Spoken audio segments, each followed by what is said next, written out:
How would you like to experience the thrill of never being held accountable for your actions?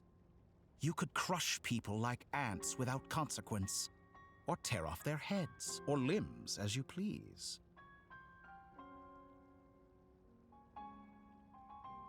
Believe me, such a life is but one small step away. What point is he trying to make? Freedom? But the freedom to kill? To do evil and get away with it? Why would you offer me that? The creation of a world is the ultimate scientific experiment. I have taken my research to the highest level, where I shall be not just a god, but also a servant to many sacred spirits. I shall heed the truth and perform holy deeds. A god's laboratory is the perfect playground, but it needs the right occupant to explore its full potential. Mortals are found everywhere one looks. Not so with Descenders. I'd prefer my first guest to be a distinguished individual such as yourself. And I know you could make the most of the opportunities it offers. So the condition for entering the new world is to take innocent lives. The same dilemma that Rerir once faced. Could I really bring myself to kill others for my own benefit? Rerir did. And look where it got him. Have you made up your mind? I can't do it. Your playground is no place for me. You're putting your hopes in the wrong person. But we both know I'm not quite the hero you say I am either. I have my own reasons for the journey I'm on, and they aren't all selfless. You've grown a lot since we last met, but there are still things you are unwilling to compromise on. This will only hinder you.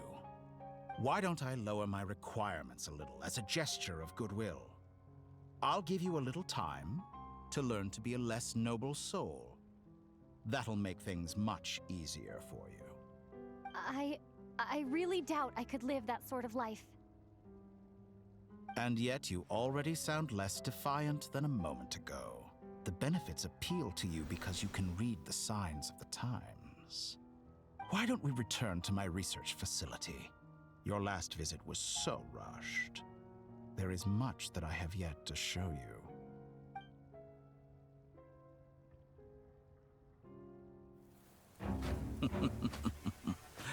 Now to that question,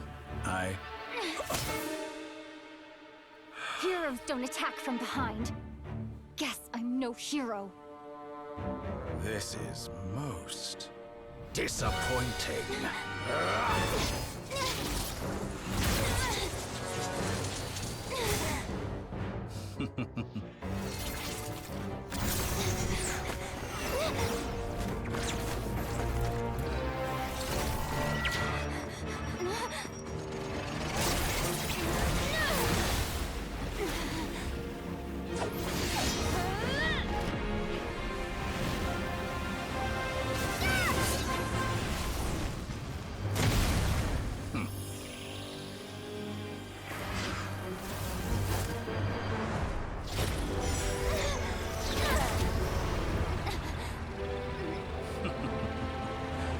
Now then.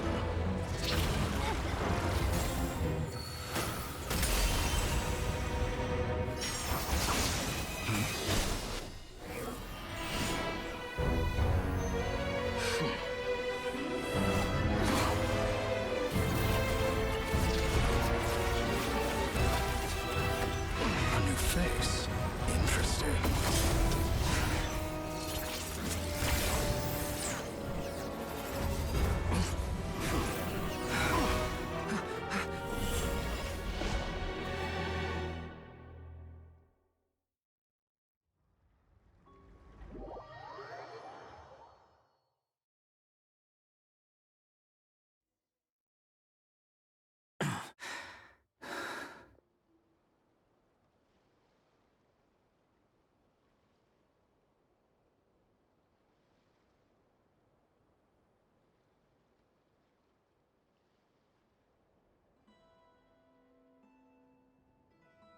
You're still gonna call me Hack Guy after that, huh? I didn't see anyone else in there who needed saving.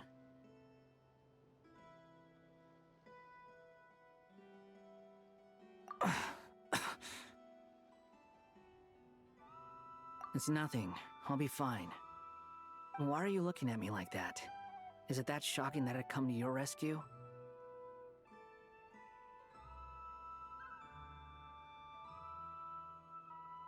I owed you a favor back in Sumeru. Now we're even. Distracting Dotori was tough. I won't lie. He's not gonna fall for the same trick twice. That was my one shot. I'd hoped to use it to take him out. Ugh. I never wanted to obliterate someone more than I do right now. Dotori doesn't recognize me, but his segments were originally made based on an analysis of my operational principles.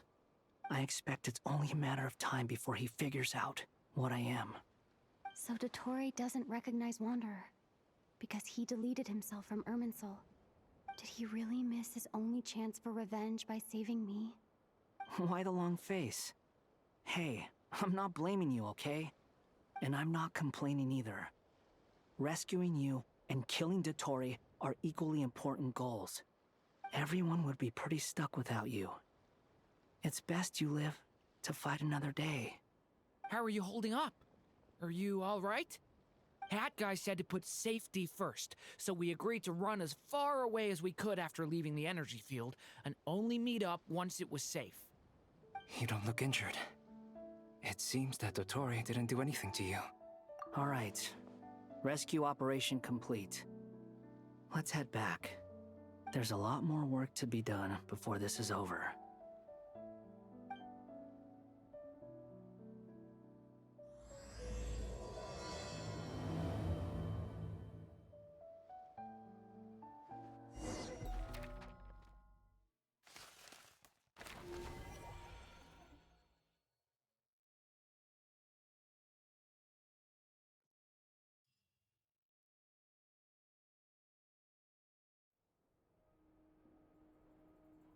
Understood. I will bear the Tsaritsa's decree in mind. I don't see what's so awesome about it, though. Does he really think everyone else is as immature as him? I'm not stooping to Tartaglia's level. I thought you might say that. How's your progress? Quite promising, actually. That alchemist Albedo gave me a few ideas. Remember how I asked you to look up some files for me? That stuff on the Nachtschitzenkreuz Institute. René de Petrichor and Jakob Ingold. Alain Guillotin despised René's theories and methods, but he never managed to come up with better alternatives either. So I adopted some of René's ideas. I thought Alain was like a father to you. He and René were mortal enemies, were they not? And what would you say if Lenny and his friends one day learned something useful from someone you utterly detested? I would applaud them for it. That would mean that they have surpassed me. For all we know, Alain Guillotin might have thought the same thing. Not that it matters, though. He's dead, and I'm alive. So it's my call to make. Once you die, it doesn't matter how great you were in life. Only the living get to decide what happens next. Hey, come on out. They're back. Huh?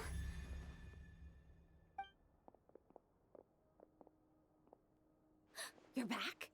And your head's still screwed on? And you still have all your limbs? What does it look like? Way to keep your composure, madam. Excuse you. I am perfectly composed.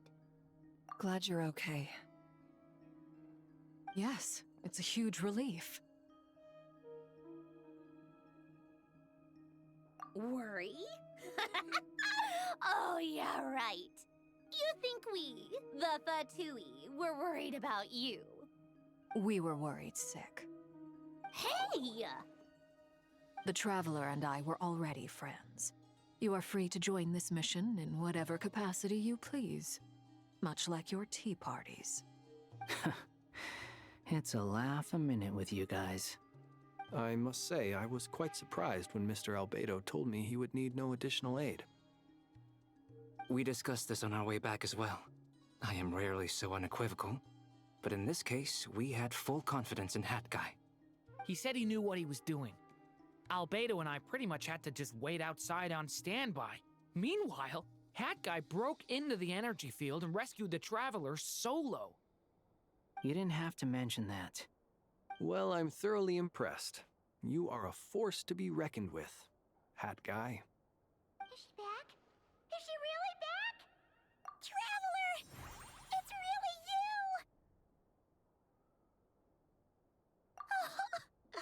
Oh, thank goodness! Paimon missed you so much! You can finally breathe easy, Paimon. It's great to have you back in one piece! Oh, Paimon's been having nightmares the whole time you were gone!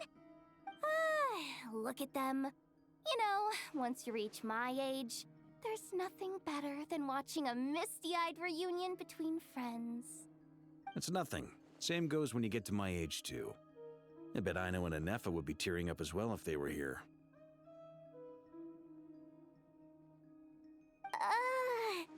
Varka, I'm not sure Anefa can cry. Oh, yeah, good point. Hey, your eyes are looking a little red and puffy. Come here. Let's hug it out. What? Ew, no. No, thank you. You're not my dad, okay? Knock it off! Everyone, I'm sorry for all the trouble I caused you. But the silver lining is, I didn't come away from this ordeal empty-handed. While I was being held captive, I learned a lot about Dotori's current capabilities and what he plans to do with them. Allow me to explain.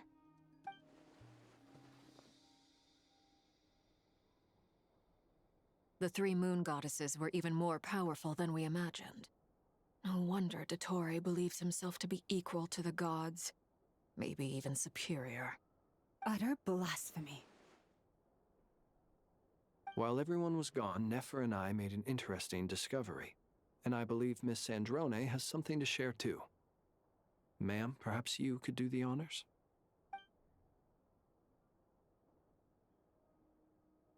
Called it. Getting rid of a pesky troublemaker like her is like trying to clean up after a crumbly cake. It always comes back to haunt you. Our next step is to find a way to bring her back. A place where time flows backwards, with no destination in sight. Surely it must have been created for a specific purpose. But I fear the answers are buried deep into Vat's history, held by great powers beyond our reach. It sounds like she's on a specific path through time, just traveling in the opposite direction to us. The question is, where does that path lead? Or will it keep going to infinity? We considered that question as well. Strictly speaking, time is not infinite. Indeed not. Every road has an end. Nicole! You sure love quietly sneaking in mid-conversation.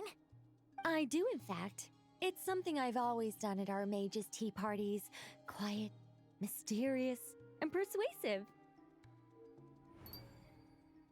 You wonder what lies at the end of her road. Well, just as the world has a beginning and an end, so too does time. And so, the end of the road is the moment that Tevat was born.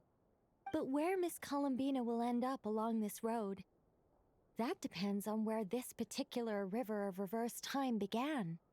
What about the original moons and the moon goddesses? Do they have a beginning too? All things do. In the beginning, no moons adorned the sky. It was the Dragon King Nibelung who raised the three moons into the heavens, and thus were the moon goddesses born. They were shadows of the planet, born to wield Nibelung's authority and oversee the world on his behalf. They were extensions of his will, manifestations of his majesty. But then one day, they disappeared just as suddenly as they had once been brought into being. nobody knew where they had gone.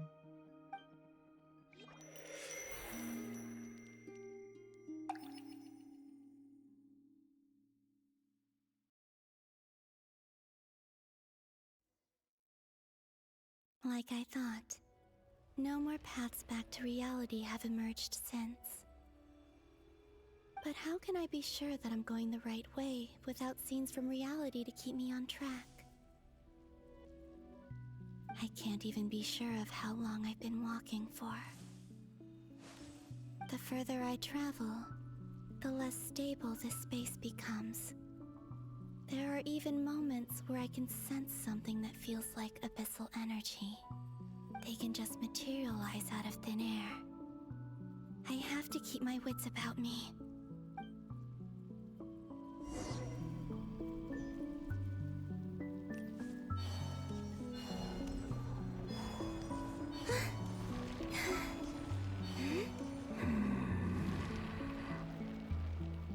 Is that the ray here of Solnar?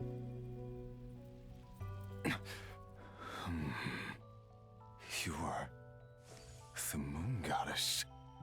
But how? Please, there's no need.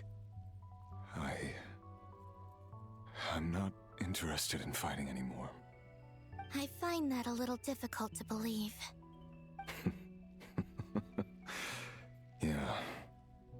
Honestly, so do I. The way you used my own power against me was... It was a brilliant strategy.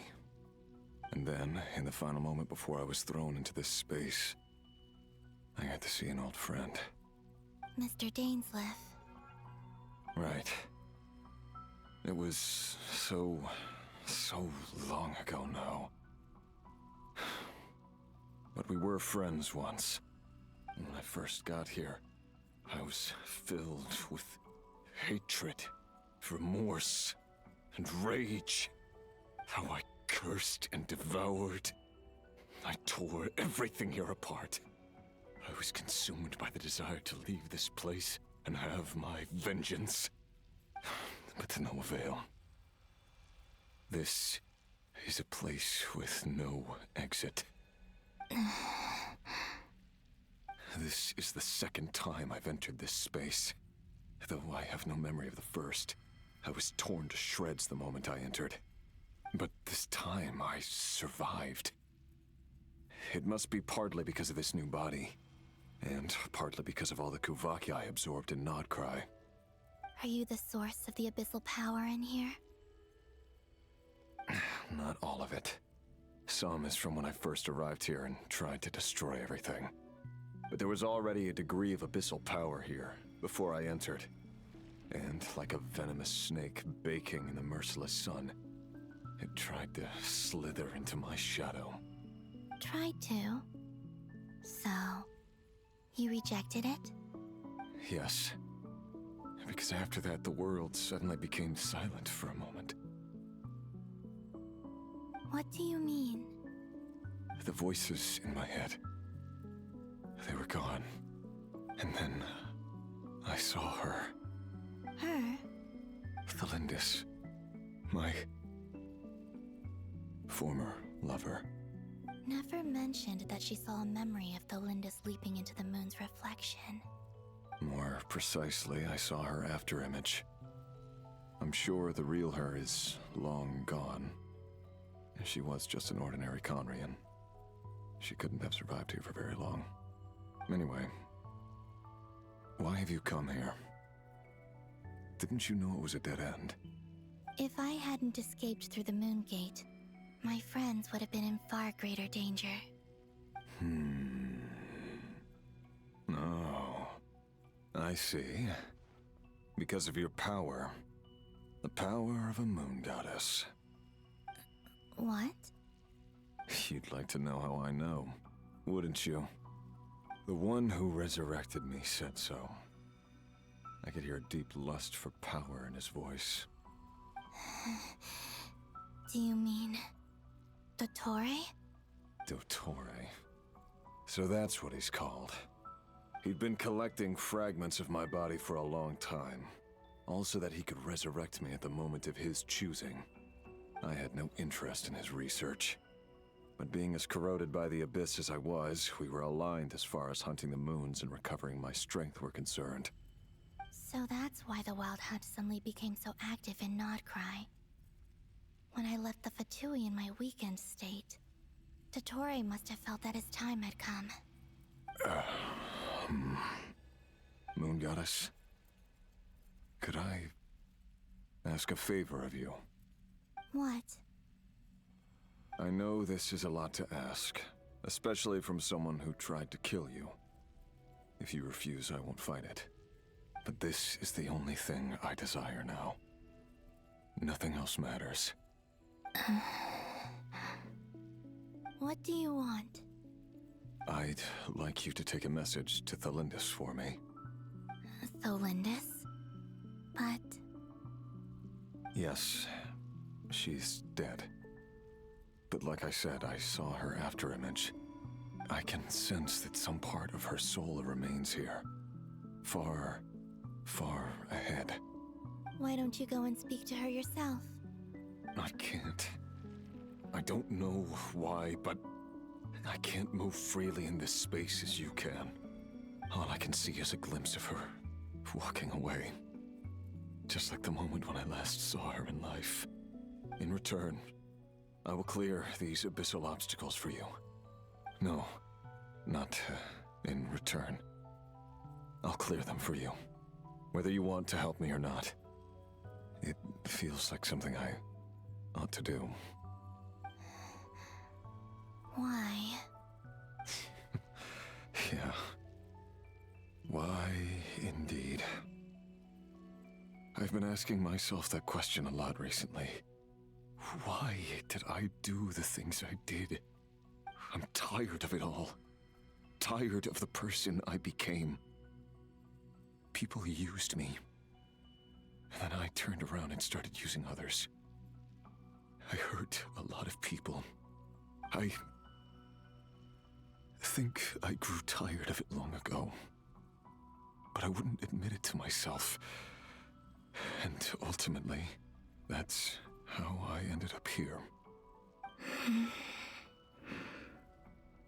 What do you wish to tell her?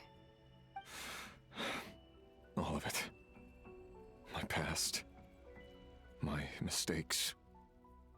Everything that happened after we were separated. Is it okay if I give her the abridged version? Yeah, I'm sure there's plenty you can skip over. Just tell her the important parts. Whatever you think that means. Like the part where you relentlessly tried to kill us? It's up to you. Love demands honesty. But my relationship with Thelindis was built on lies. We hid too much from each other. But after living my whole life in the shadows, I don't want to hide anything anymore. I will do my best.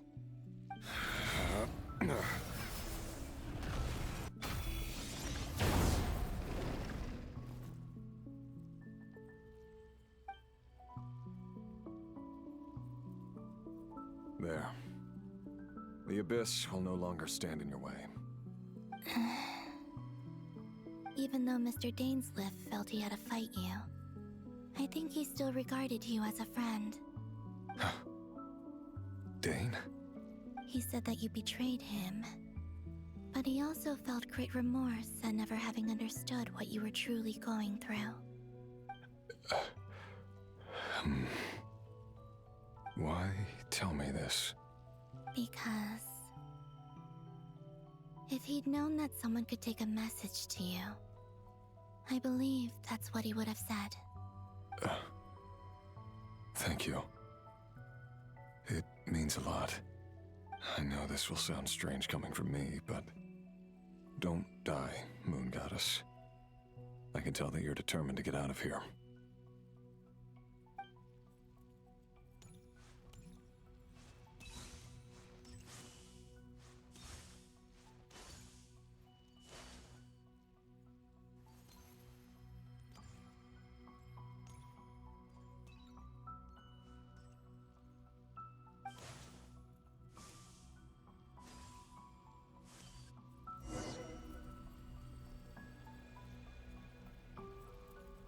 his word.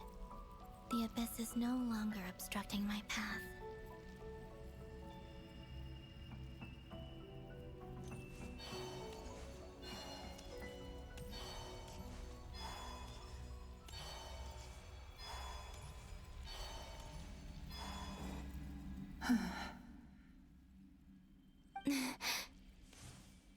Is that the Lindis? She wasn't far off at all. And yet, they can never meet. Hello, Miss Lindis. Who are you? How do you know my name? I've never seen anyone else here before. You can call me Columbina. I promised Rerir that I'd bring a message to you. Rerir? My Rerir? Is he well? He's doing better than he was. Better than he was, huh? Sounds like he's had a pretty rough time. Others have had a rough time on his account too. In many cases, their time ran out because of him. And I'm not just talking about the children of the Crimson Moon. So, things got worse before they got better. Could you tell me what happened, Miss Columbina? Are you sure you wish to know? Yes. This is my opportunity to learn the truth. No matter how hard it is to hear, I have to know. I admire your courage. However, time is short. I cannot stay here for long.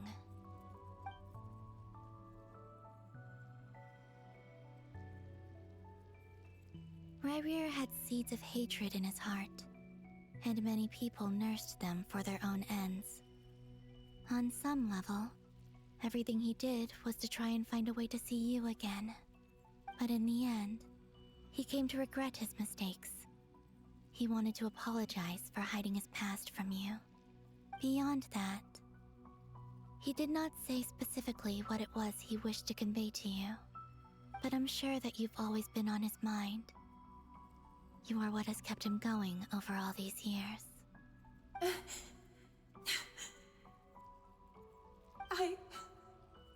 I'm sorry, Miss Columbina.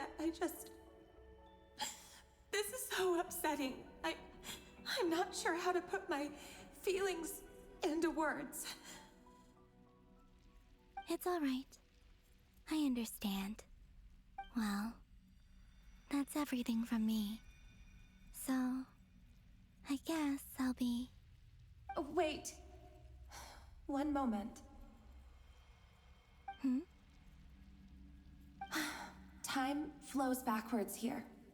The road ahead only leads further and further into the past. I know. I intend to reach the end of that road. Without a moon marrow, without the 3 moons' power, you won't make it far. Wait, unless... Are you one of the moon goddesses? You could say that. I see. I often think to myself, if life is like a train ride, why haven't I reached the terminus? Where am I even going? And it's not just me, it's this whole place. Wherever it is, it seems like it's existed forever. It's such a mystery. Where is it going? I must seem so ridiculous.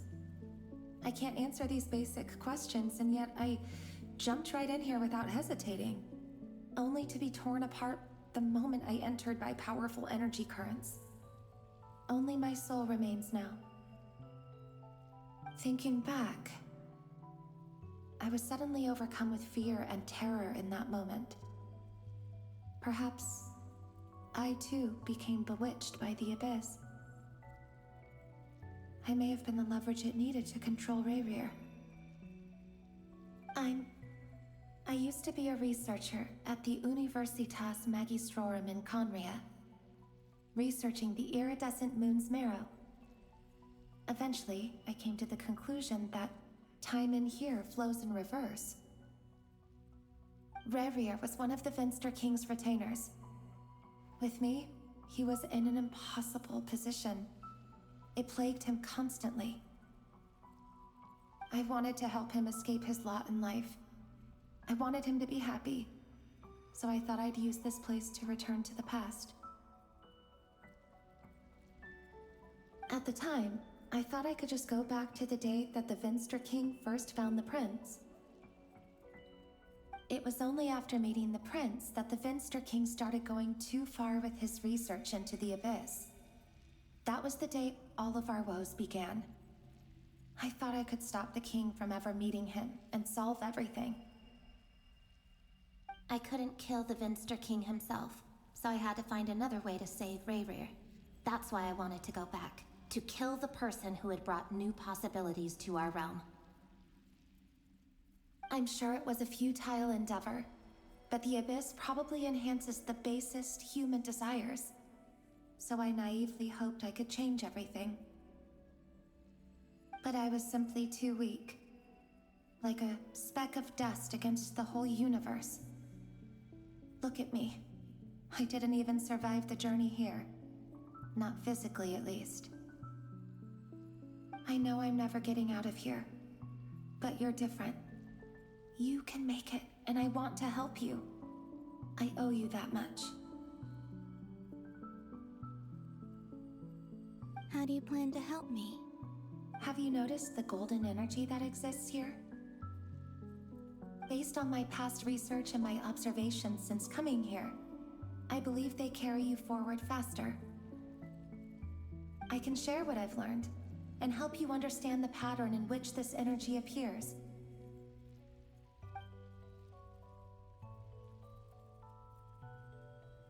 I think you just might...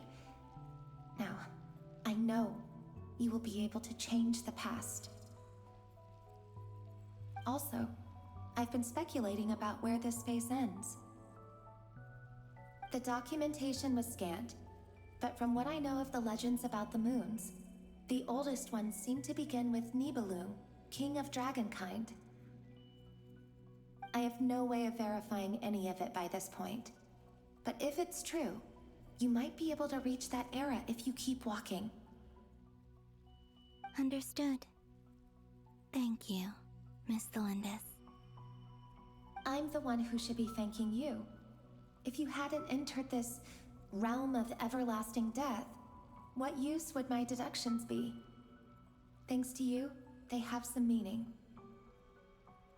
About Rerir, I'm so sorry. For everything. It wasn't your fault. That's not true. Because we both feared bringing trouble upon each other, neither of us ever told the truth. And that dishonesty sealed our fates. But enough about that. I wish you a safe journey, Miss Columbina.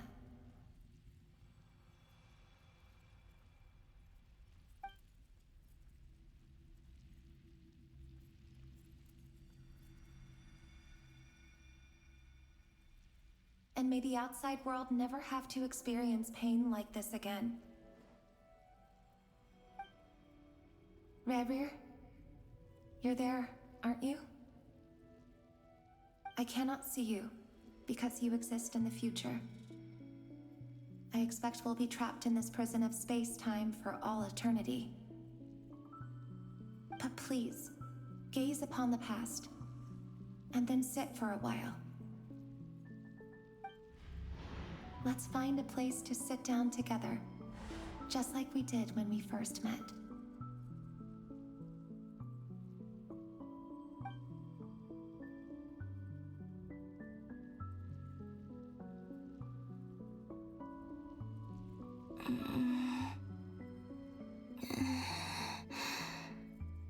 How long have I been walking? How much further till I reach the end? Is there even an end to be found? Everything's getting blurry.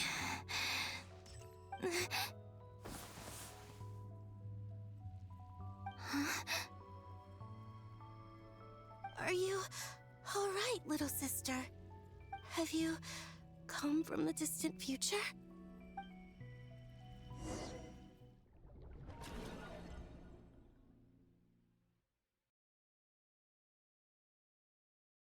So, how exactly did the moons just disappear? Shouldn't it be a little harder to get rid of major creations like moons? The world is a vast and ancient place. On a certain scale, all life lasts for but a fleeting moment. Miss Nicole explained that the moon goddesses likely perished in the War of Funerary Flame. The moons themselves were also destroyed at that time, save for the Frost Moon, from which a new moon goddess was later born. Am I missing something then? 'Cause the stories say that the moon goddesses were born on the moon, but doesn't Columbina say she was born in Nod Krае? Huh. You're right. Why do their birthplaces differ? What's the difference between the two generations of moon goddesses? Also, remember what Sandrone said? Her scans detected 4 moons. In other words, 4 moon marrows. Technically, the result of the scan means that 4 moon marrows were detected and positively identified as moons in that moment. In other words, this piece of information alone isn't enough for us to know how Miss Columbina is doing right now. Yep. We have no way of staying up to date on whether she's dead or alive. She's on her own for now. But at least she's trying her best to get back to us. Yeah. She's a tough cookie. And a sore loser, too. We have to trust that she'll find a way. Because we really need her power. As much as it pains me to say it, we've got no chance of beating Dottore in a straight-up fight. He's much too powerful. It wouldn't even be close. That maniac is going to devour everything in his path until he reaches us. We need to find someone or something that can stop him before he does anything worse. I'll be frank. Our only hope of defeating this false god is with a real moon goddess on our side. I'm not just saying this because Columbina's a friend and I want her back safe and sound. It's just the truth. And I know that even she was no match for him when he attacked, but I don't have a better solution. We're not giving up on saving her, whether she can defeat Dottore or not. Right. Don't worry, Miss Sandrone. We're all aligned on saving Columbina. No one's trying to argue that we can only justify saving our friend because it will help save the world. This is about multitasking. We want to save both. So, she's more than just a moon goddess to you guys? Absolutely. Duh! She's part of the gang! And you are too, you know. Yes, I know. You don't need to labor the point. I knew that the moment I came running over with my documents that I was part of the in-group. I mean, if Arlecchino can fit in, I certainly can. Anyway, as for how we get Columbina back, I've been working on it constantly. But I think I'm still lacking certain information about the moon. I'd probably get there if I could continue my calculations, but the problem is, I've run out of computing power. Computing power? You mean you need more energy? No, the issue isn't energy, it's processing power. There's so much data to get through that the whole process has just ground to a halt. That's a tricky problem. René de Petrichor of the Nazissenkreuz Ordo once foretold the fate of the world. But I don't know how he did it. My guess is that he used the primordial sea's power. However, that won't work for me. His methodology was vastly different from my own. What's worse, they're incompatible. And, to top it all off, we can't even leave Nod Krае. Ugh, this is so annoying. If I'd known we'd run into a bottleneck like this. Well, no, the design bureau's a bust as well. Curse that Dottore! Couldn't have made this harder for me if he tried. Oh, what do we do then? How about we grab a bite to eat and take a break? Maybe something will come to mind after you've cleared your head. You don't get it, do you? I'm trying to calculate the fate of an entire world here. And I need accurate results, not vague prophecies. Where the heck am I gonna find the computing power for that?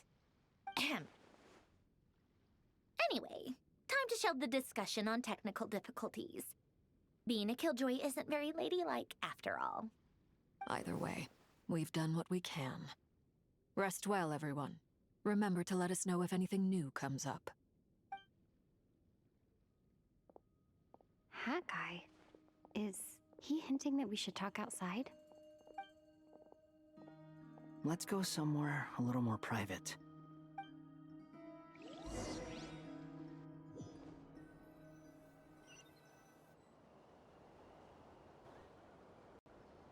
You know that Dory went back to Sumeru, right? Yeah. She mentioned she was planning to head back. Things aren't looking good for Nod Krае. She's gone to spread the word so that Sumeru has a chance to prepare for the worst. From what I know of Dottore, there are two possible reasons why he hasn't made a move yet. One is that he's still working through some kinks in his new powers. The other is, he wants to see how we're going to react. He'll easily devour everything eventually, so I guess he's in no rush to make it happen. The first false god he made was me. Now it's his turn. Even though my records were from Irminsul, Dottore's ideas haven't changed one bit. He once told me that becoming a god was like turning yourself into a hungry wolf or giant serpent to devour the moon. Clearly, he began studying the moon goddess's powers long before he even tried making a god. He's always wanted to get his greedy hands on divine authority one way or another. And in the end, he devoured the moon where I failed. In the desert of Sumeru, there is a chessboard built by King Deshret, also known as Al-Ahmar. I don't know if it was a real game, or if he was just trying to challenge his servants and citizens in some way. But creating games and setting rules, gods do that as a matter of course. That's the kind of power Dottore craves. Now he has the Trilunar Authority. His power is leagues beyond the common people. I don't think there's any point in other nations rushing to the front line. They're better off focusing on defense and hoping they can fend off any threats that spill out from Nod Krае. Either way, Dory will inform Lesser Lord Kusanali, and she will contact the other gods in turn. The Seven will have some recourse available. If nothing else, their protection should keep the rest of the world from descending into chaos as quickly as Nod Krае has. So on the bright side, even if Nod Krае is doomed, your friends in other nations won't be in any immediate peril. That's good to know. But I'm not ready to give up on Nod Krае yet. There's a word for people who refuse to let anything go. It's called being greedy. Maybe it sounds greedy to you, and probably naive too. But whatever you call it, that's what gives me the determination to keep fighting. Battles are fleeting, but the will to fight is a long-term commitment. Give up for even a moment, and your resolve will shatter. Why do you always feel the need to do the right thing? No one is born to be a savior. I mean, who's gonna criticize you if you fail or give up? Don't take this the wrong way, but Dottore said something similar to me. I guess the Fatui attracts people who don't believe in saviors. Not necessarily. It's less about belief for me. I just want to know how determined you really are. After all, I don't owe anything to anyone else here. Only you. You look kinda worried. If your arch-nemesis was about to achieve their ultimate goal, I think you might feel a little worried too. That's true. Dottore is about to become an omniscient, omnipotent deity. That's gotta be a bitter pill to swallow. Still, you're calmer than I expected. Obviously. I have to admit that my past self was a reckless fool who, misunderstood not only the point of revenge, but how to achieve it. And as much as I want my vengeance, I know I'm not gonna get it by acting alone. If the world's taught me anything, it's to think before I act. Too bad it never taught me any other virtues, though. So, I am going to destroy Dottore, no matter what it takes. So, what's your plan? I'll get to that. First, tell me, what do you think of Sandrone? Just like Paimon said, she's a friend, part of the gang. How much do you trust her? This is a serious question. Think carefully before you answer. Although she's with the Fatui, she has her own values, and she's helped us a lot. If nothing else, she's clearly going the extra mile for Columbina. I see no reason not to trust her. If you say so. In that case, the three of us need to talk. I have some thoughts about her computing problem. It can be solved, but it will come with a cost. How much? If I can afford it, I'll cover it. Sometimes your heroism really backs me into a corner. You know that? Come on, let's go talk to her.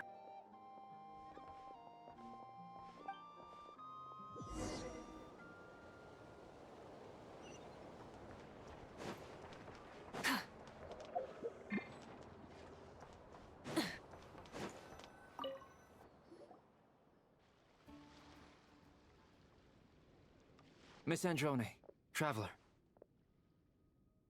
Hey there. Paimon's here too! She was just helping them sort through their things. How did your chat go? That was fast. The call only just ended. Well, you said it was urgent, so we got here as quickly as we could. Albedo, I have some alchemy questions for you. I see. Looks like my knowledge proved useful after all.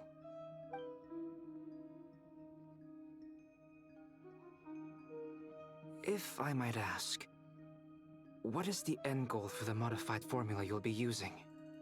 I needed to predict the future of the entire world. But I've run into some teething issues since trying to implement Renee's theory of the four Orthants. I see. I'll have a look at it. Still, computing power is the real issue here. How do you plan to solve it? About that, that's been sorted. With the Traveler's also? Actually, you're not wrong.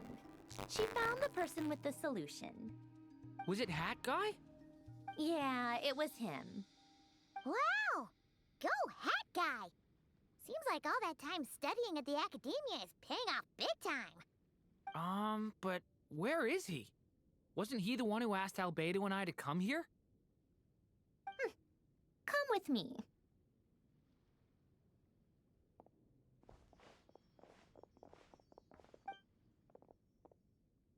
Hat Guy? What's happened to him? Hat Guy! Can you hear us? No response. I guess he's in hibernation. Hat Guy mentioned that he was a puppet. It seems that his functions are currently shut down. I presume this has something to do with the solution to your computing problem. That's right. He and the Traveler came to see me. Wait, what? You have a solution? Would you calm down? Why do you always react so hysterically to everything? Excuse me? How would you know? You shouldn't be so quick to judge complete strangers. It's very bad manners. Oh, please. It doesn't take that long to figure out that you have a temper. Where does a mere student get that kind of confidence? I've actually published more papers than you. Not that status counts for much. Even Paimon's applied for academia admission. Huh? Are you serious? See? This is why I can't be bothered to explain myself. She recognizes no one's skills but her own. Okay, fine. I'll hear you out. So, tell me, how do you propose to solve my computing power problem? This world itself is constantly processing all kinds of information.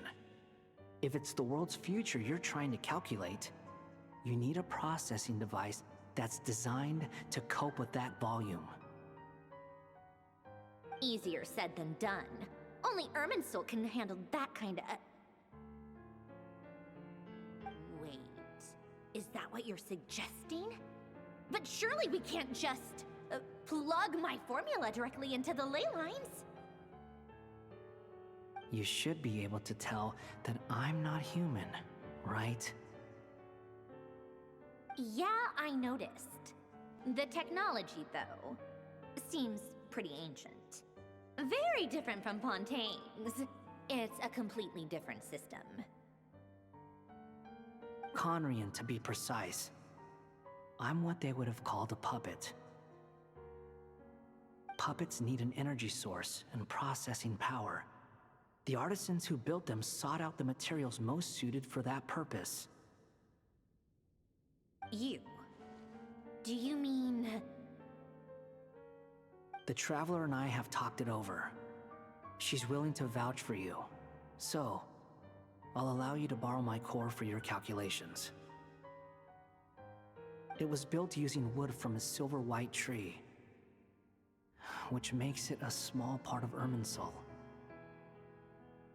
Conrian technology and Irminsul wood. Who in the world could have built you? Are you sure about this? A puppet without its core will cease functioning completely. And if it's left in that state too long, it might not recover.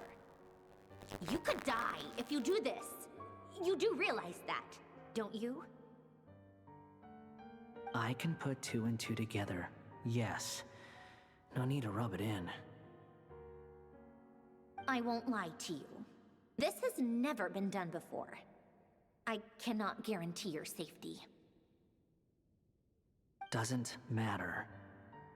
I'm prepared for the worst. Did you two actually talk this through? Is he... Are we really considering this? Yes, we discussed it. The bottom line is, he trusts me and I trust you. Let's give it a shot, shall we?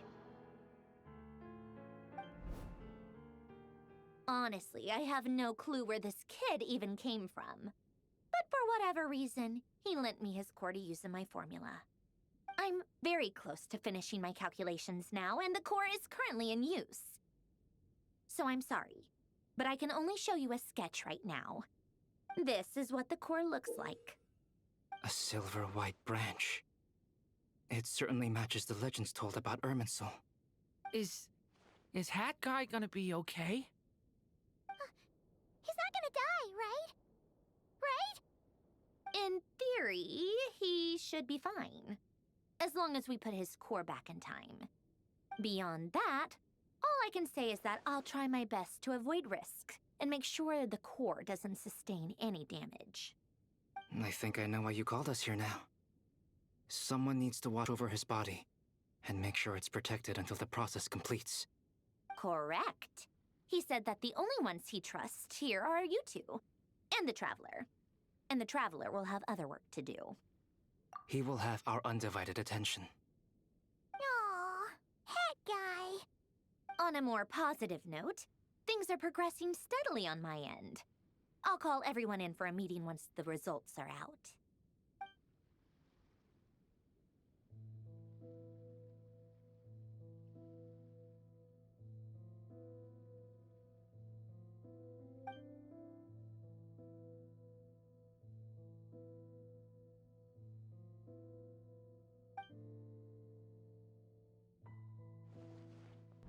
The worst-case scenario with the core removal is either a system reset or a total loss of function.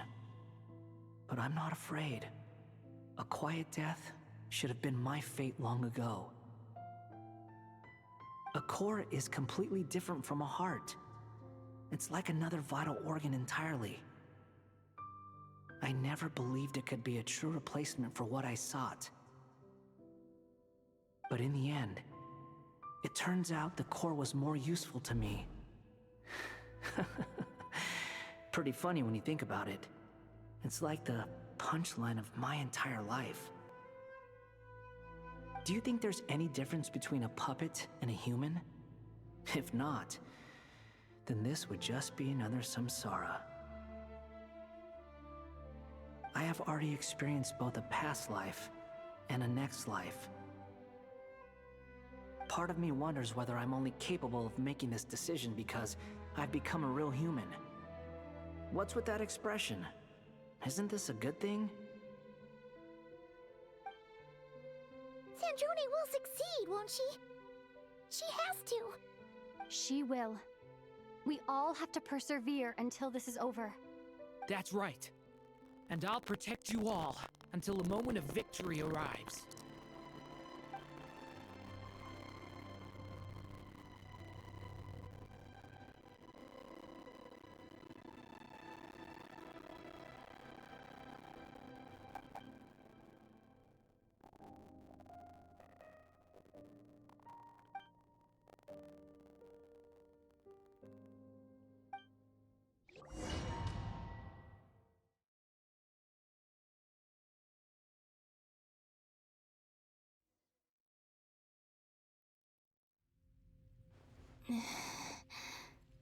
Who are you? Call me Sonnet. You have the same power as Ganon. Sonnet. So, you're the goddess of the iridescent moon? Oh, goodness. You recognize me? Well then, what's your name? Columbina. Columbina Hyposelenia. Hyposelenia? What a lovely name. Did you choose it yourself? It was a joint effort between me and my friends. Friends? You mean your friends in the heavens? Huh? Oh, sorry. You must be exhausted. I apologize. Hang in there. Let me introduce you to my older sisters. Do you mean the other two moon goddesses? Arya and Canon? Wow, you sure know a lot. Hey, does that mean that our story goes on into the future? Oh, I guess that wasn't the best question to ask. It's alright. We were prepared for that possibility. You could say we were too prepared. I can't even remember how long my sisters and I have been here by this point. When did you get here? How long has it been? I can't say for sure, but it feels like it's been forever. I see. Are you feeling alright? You look a little unwell. I can hold out a while longer.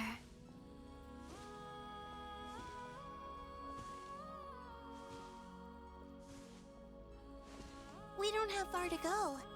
The place where my sisters and I are based is just up ahead. Don't worry, they're both really nice. I'll introduce you.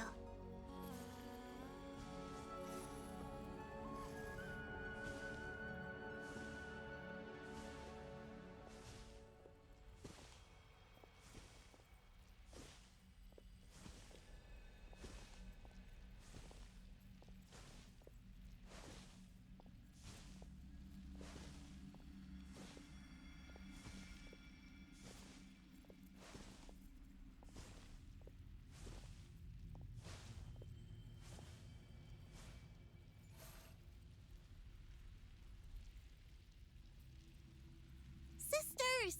I'm back! And look who I've brought with me!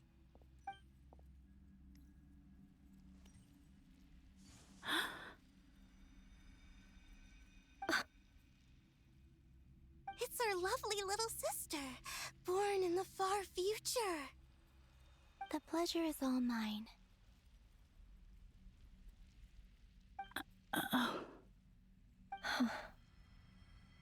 Allow me to introduce you to Columbina Hyposelenia.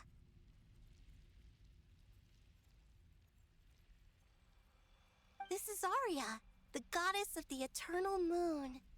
And this is Canon, goddess of the frost moon.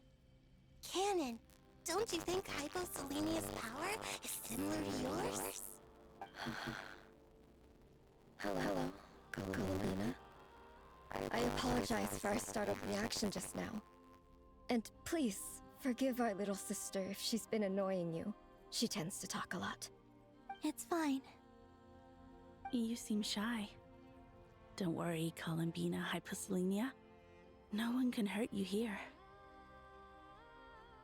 Could you tell me where here is? Please. I must know.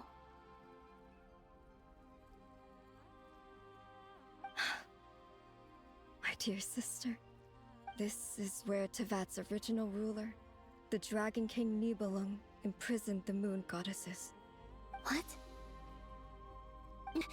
You're scaring her, Canon. No, I'm fine. Please, continue.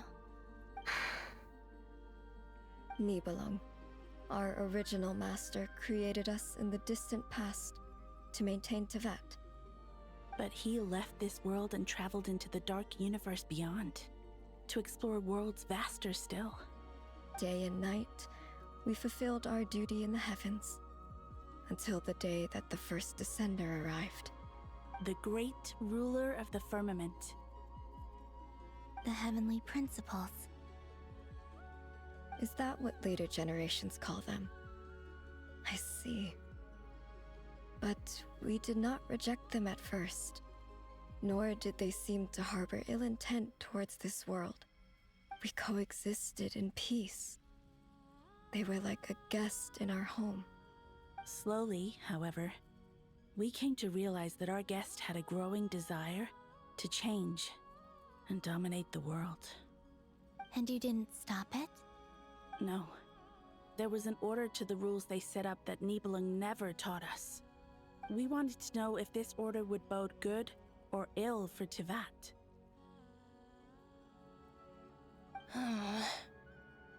All right. Canon and I wanted to know. Sonnet was against it from the outset. Later, we discovered that this great ruler of the firmament bore an almost paranoid hostility toward the desire of certain life forms to seek power. Or perhaps they feared them.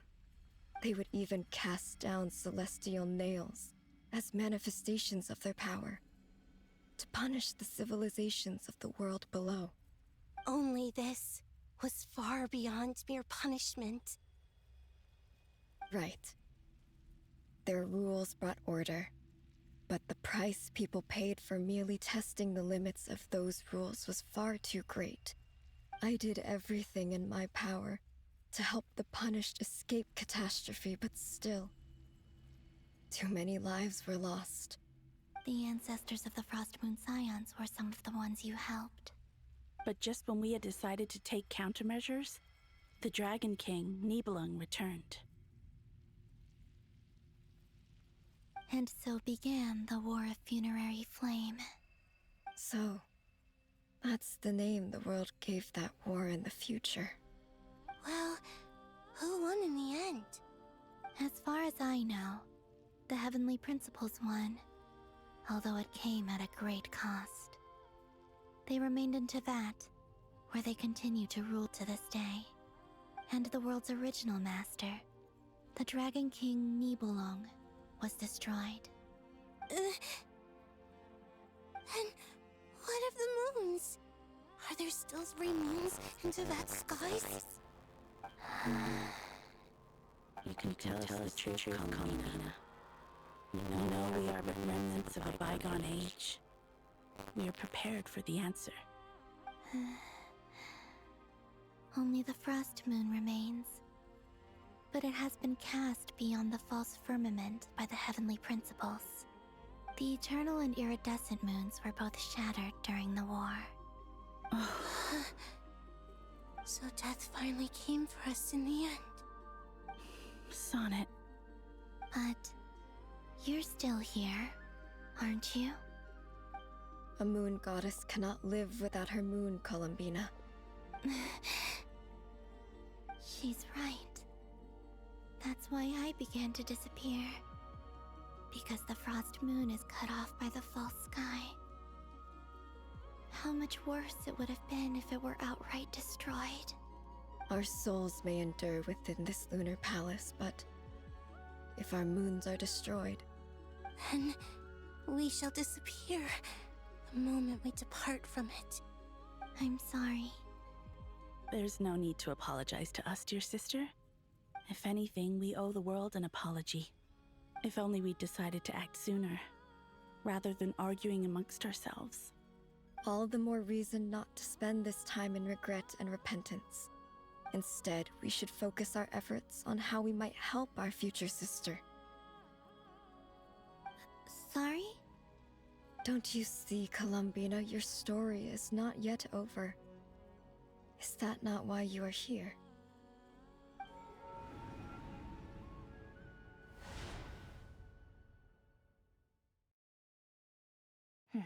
It's done.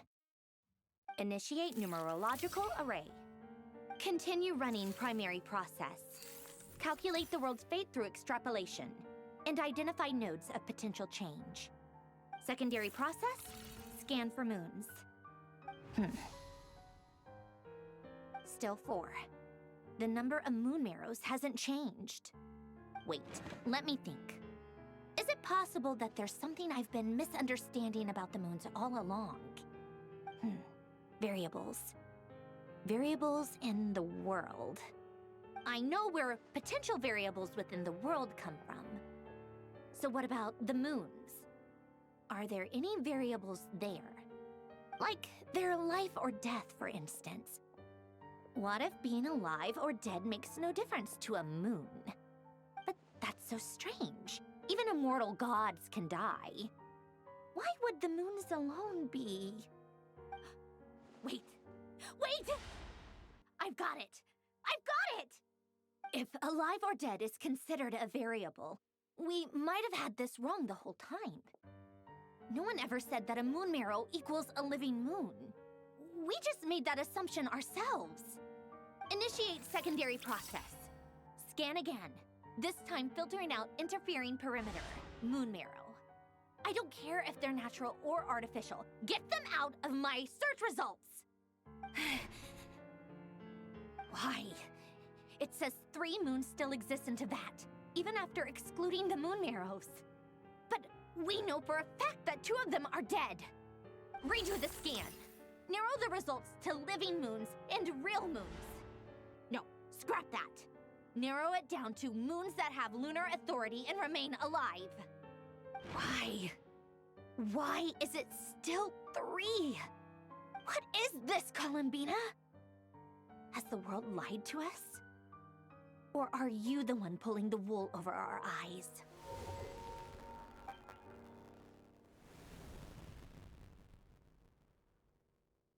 So, you think that the moon's reflection might be where Nibelung imprisoned the 3 moon sisters? Yes, it would explain a lot, such as why that space would respond to a moon goddess's power, opening the moon gate at her command. It would also explain why Miss Columbina has been unable to leave, and why time flows in reverse there. In the messages she sent, Columbina promised us she'd find a way to return. But we have no way of knowing how, when, or where this might happen. The fact that she still has yet to reappear in this world indicates that returning from that place is no easy feat. We cannot afford to simply wait for her. So you're saying, if she could return by her own power alone, she would have done so long ago? Yes, she certainly wouldn't leave it to this late stage when it's so touch and go. I've been giving this some thought, and I've come to believe that Luana's harm might be an anchor that she left behind, as a sort of future waypoint. This could also explain why Luanatar is always by the traveler's side. Sounds like a plausible theory. If that's the case, there must be some criteria we need to fulfill to allow Columbina to return to the present. The question is, what could they be?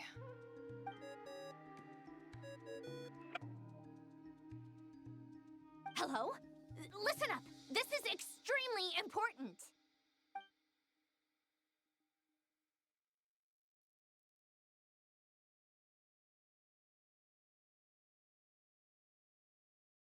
Not only is Columbina alive, but she may well exist in a form unimaginable to us. I'm still unclear on the details, but she's done something truly inconceivable in the past.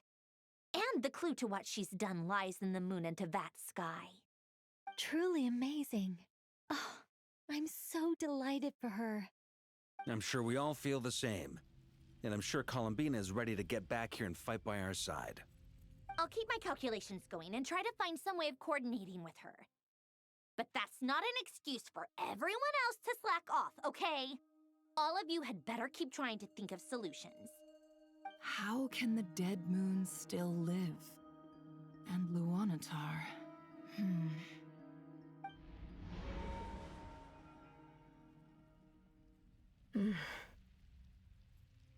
It's hard to believe that's what will happen in the distant future.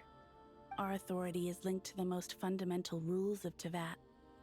I suppose it's no wonder that many would covet that power. I didn't realize that when you said friends, you meant people who live down in Tevat. That's so lovely. I always wanted to go down there and have some fun. Have you ever tried leaving this prison? Of course. Between us, we've tried everything. But no matter where we go, this space will eventually bring us back here. It's like the center of a whirlpool. Everything ultimately converges here, at the moment when Nibelung imprisoned us. In that case, have you tried using any of those pathways that connect this space to the real world? Sorry? What are those? They're passages through which you can make small-scale changes to reality by using Kuvaki. Or am I the only one who can use those passages? Because part of my soul remains in reality. Kuvaki. What is that? You don't know? It's a unique kind of elemental energy found only in Nod Krае, the land from which the moons arose. Well, it's true that the moon's first up from the part of that you say is called Nod Krае. But there is no difference in the elemental energy between there and anywhere else. What? Could you show us some of this Kuvaki? Hyposelenia? Maybe if we see it, it'll make more sense. Okay.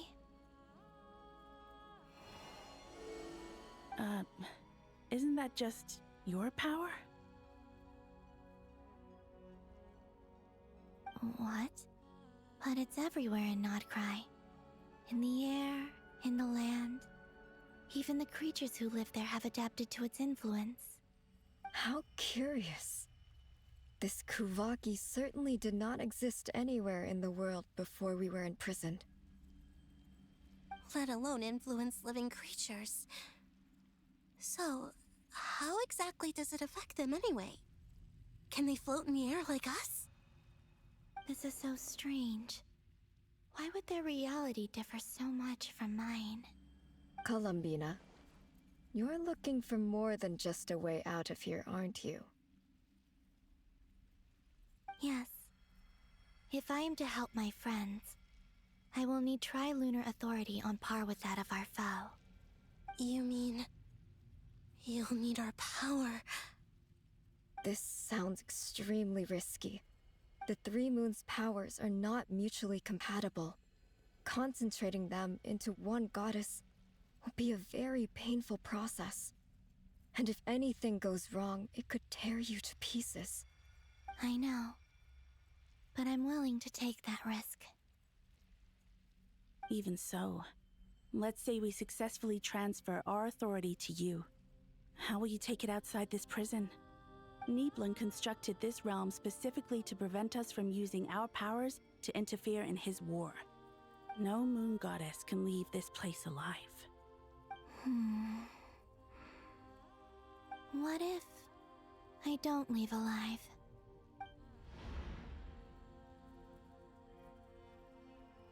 Where do we even start? How are we supposed to figure out what we're meant to do to help Columbina?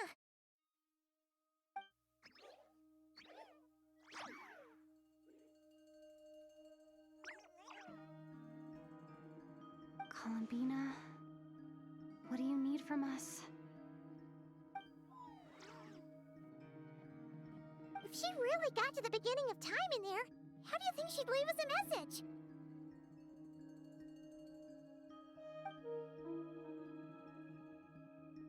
You don't think she'd write it down on a stone tablet somewhere in the hopes that we'd find it, do you? Seems unlikely. Columbina may not talk a lot, but she thinks deeply about issues like this. Let's review what we know. This is the Columbina who fought alongside us against the Reikir of Solnari, and with whom we celebrated Moon Prayer Night. She knows our personalities, our ways of doing things, even our unique strengths and abilities. So, if she wanted to tell us something from a long, long time ago, what would she do? Oh.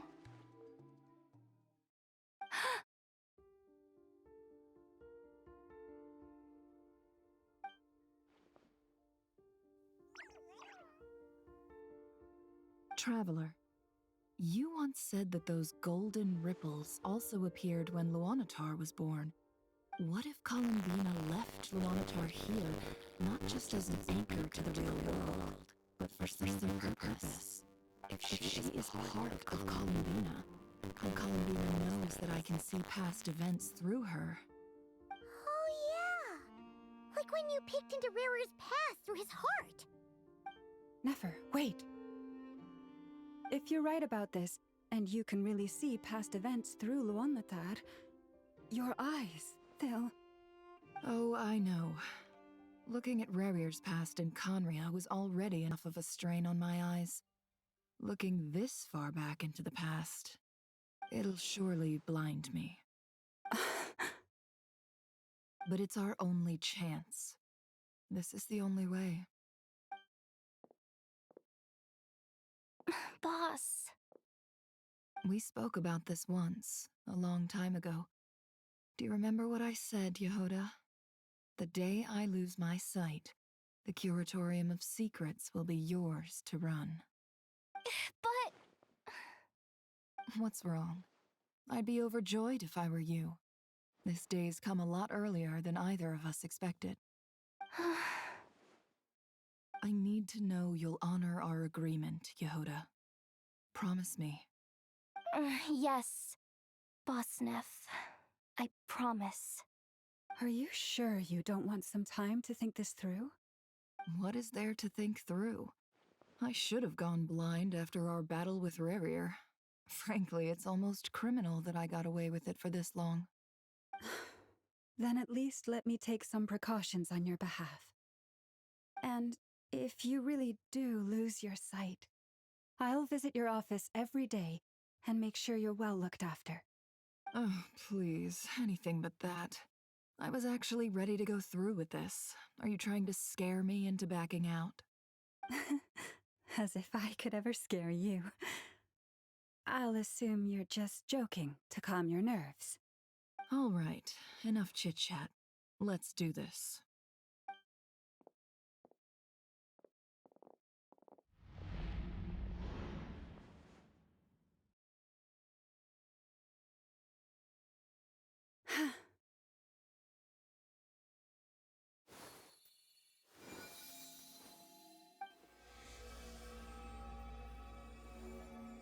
All done.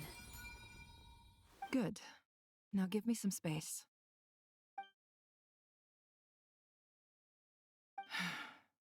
Come on then, little one. Show me what happened in the past.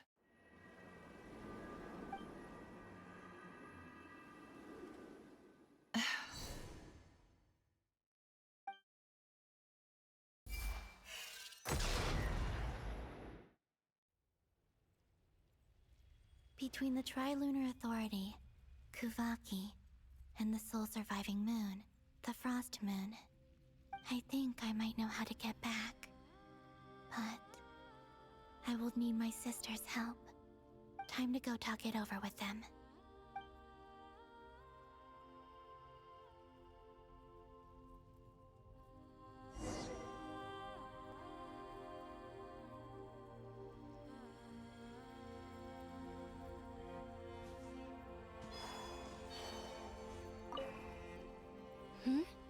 I hope it's not too dangerous. You really scared me when you said that thing about not leaving here alive. Come on, let's go find the other two.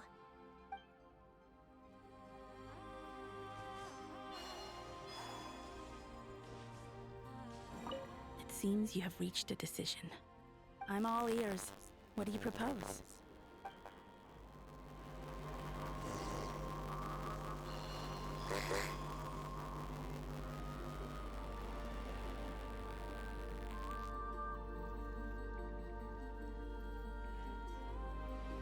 Have you figured it out, Columbina? Tell us, how do you plan to leave this place? I intend to die here, in this moment, and then be reborn in the future with the help of my friends. What? What are you saying? How can the dead be reborn? And how will you inform these future friends of your plans? You can't exactly leave oracles. Nothing can escape this place. Not a single ray of moonlight. And even if you found a way, what if they never find the message you left for them? You'll... No, that won't happen. Come again? They will find my message. I'm sure of it. I'm not following. How exactly will you achieve this? It's quite simple, really. First, I will leave my soul here.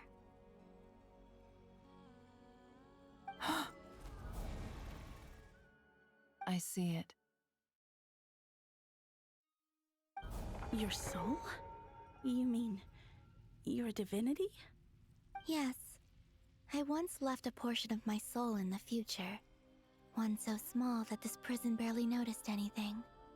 In this very moment, she can resonate with my soul across time. When the time comes, I believe that she can serve as an anchor to pull my soul from here back to the future reality. Just as gravity connects the world to the moon.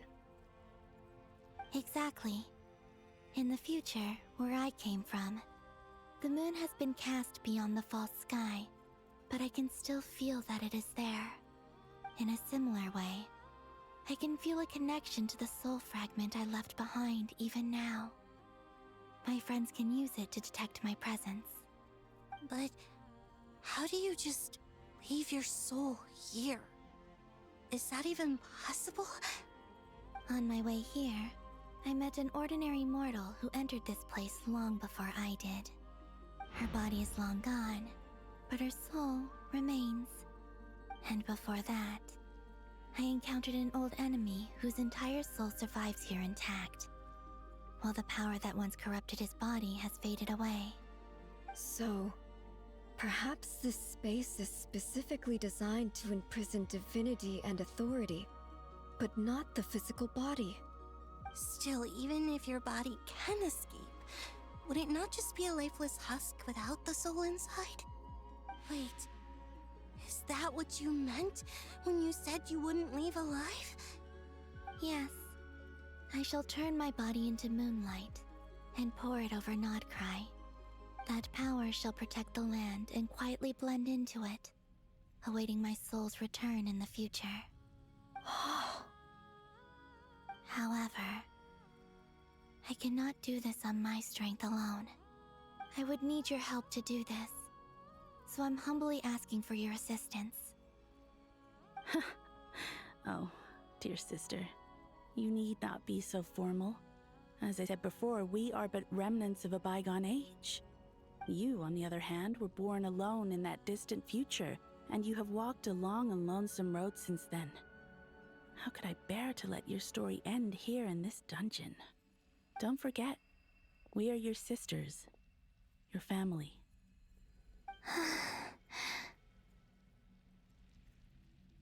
Arya's right.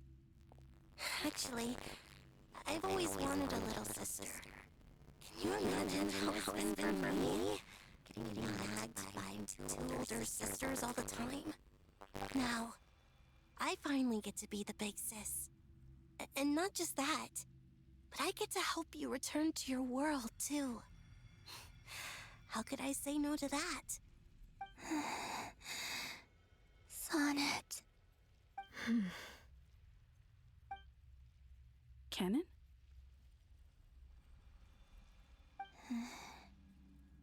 I'm sorry.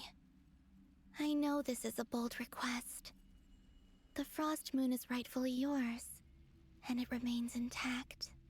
Oh, no, please. Don't misunderstand me, Columbina. I was just thinking back on the years that the three of us once spent together. You cannot imagine how happy I am to hear of the future world you describe. The Frost Moon Scions, your lovely, kindly friends. For the three of us, whose purpose in life was to maintain the peace in Tevat. It is a great relief to know that the people of this world live in such an abundant future. If your plan can save them, and save Nod Krае, I will gladly give you all that I can. Besides, the three of us have been together since the day we were born. I could never abandon them to live on alone without them. Canon. Still, I do have one question I would like to ask you before we proceed. Certainly. What is it? Why do you cover your eyes?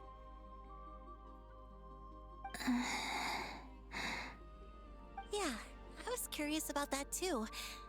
But it seemed personal, so I didn't want to intrude.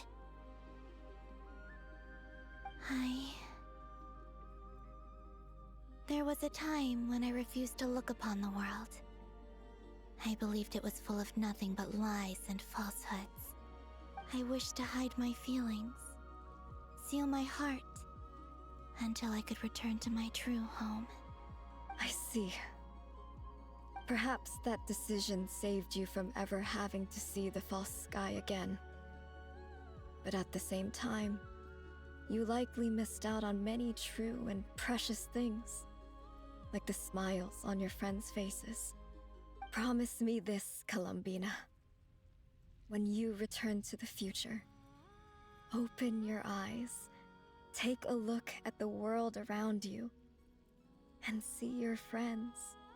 I'm sure that you know this already, given that you long to return, but that is your true home. Give me your hand, Columbina. Arya, Sonnet, you too. Okay. All right.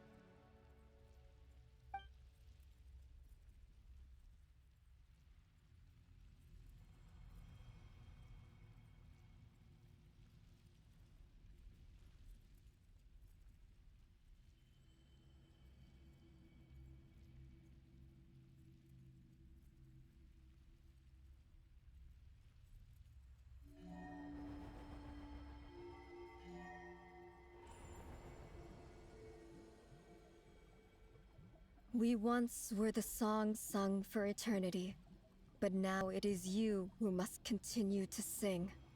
We once were the tides in the great river of time, but now we subside, and you arise. We were the messengers of madness and inspiration. And now, The lies have faded, and your truth must endure. We are souls awaiting the sun. You must return to be with those who smile when they see your face.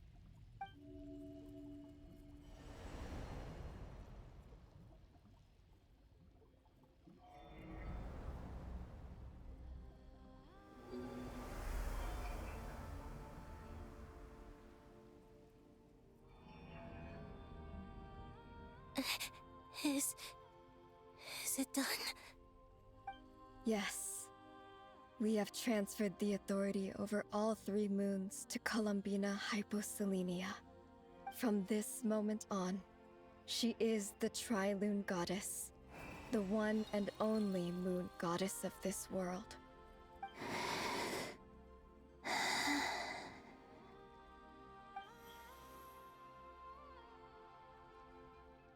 Thank you.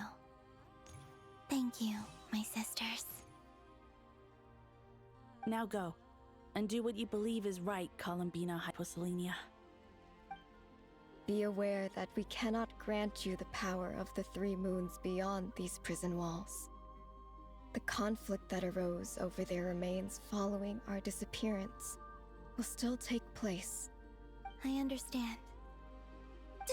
Sisters, oh, my body. It feels... Now that we have given up our power and authority, our bodies are merely mortal shells. This prison is dissolving them as we speak. It's okay, Sonnet. The end must come for every god, just as it does for every human. That's all this is. The final destination of our lives. Canon and I will be by your side the whole way. We have one final request, Columbina. Could you use the 3 moons' power to send us back into the real world? Now that we have lost our powers, I doubt this space will seek to hold us further. It's just...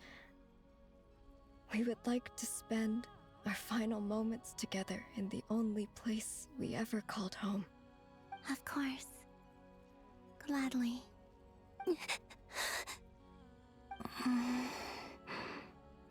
Sonnet? Yes? Don't... I wish I could tell her not to give in to the abyss. Not to be afraid.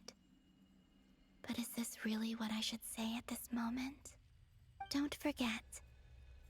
I'm so glad to have a big sister like you.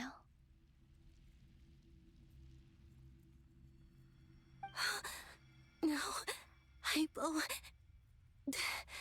Thank you. I'm okay. I'm not afraid. As long as my sisters are with me, I won't be afraid.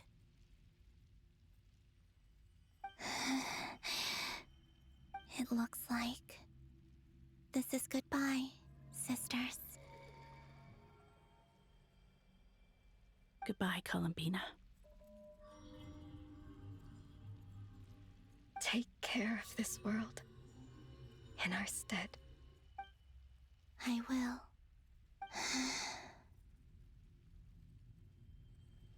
And now, it's time for me to bid farewell to my body, too.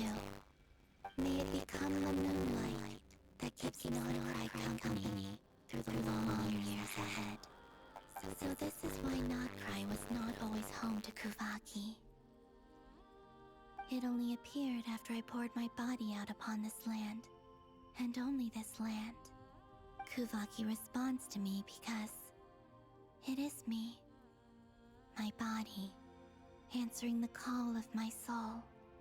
And the golden energy I've encountered on my way here was, in fact, that very soul, which I am about to leave here to guide me. O power Tri-Lune, eternal moonlight. I, Columbina Hyposelenia, lay aside my body. Let it be cast into the dark night to illuminate the future. May it be a companion to all who dwell beneath the moon.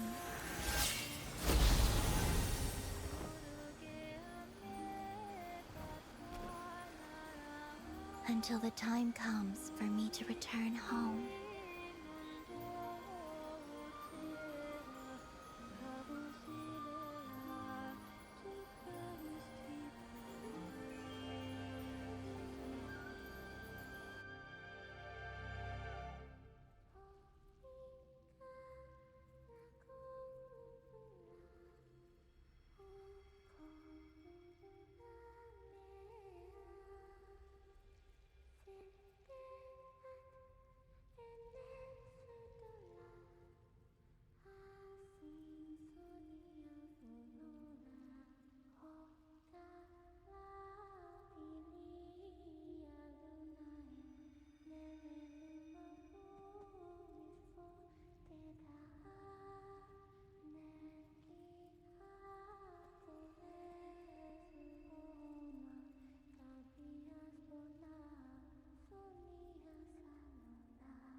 That was crazy!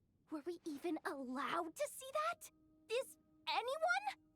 Oh, can you still see? How many fingers am I holding up? I see 2 fingers, and a look of sheer terror on your face. Truly astounding, Miss Nefer. Your eyes have glimpsed the very ends of the world, and yet they remain as sharp as ever. Or is the credit for this miracle due to Miss Lauma? It seems that even time itself is no match for your medical skills. Surely you jest, Mr. Flins. I suspect we have Columbina to thank.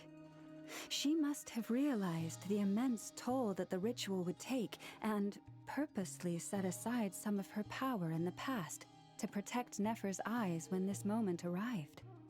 There is always a great price to pay for witnessing the truth, but it seems that this time, Columbina has shouldered that burden on our behalf. She chose the perfect method of getting a message to us. Though her eyes were always shut, she was clearly so perceptive. She knows us well. She knew exactly how we would think and what we would try. Despite being separated by time and space, we're seeing the same possibilities and seizing the same opportunities. We still don't even know if she's okay right now. But as long as there's a chance we can do something, we'll fight to make it happen. We'll get you back somehow, Columbina.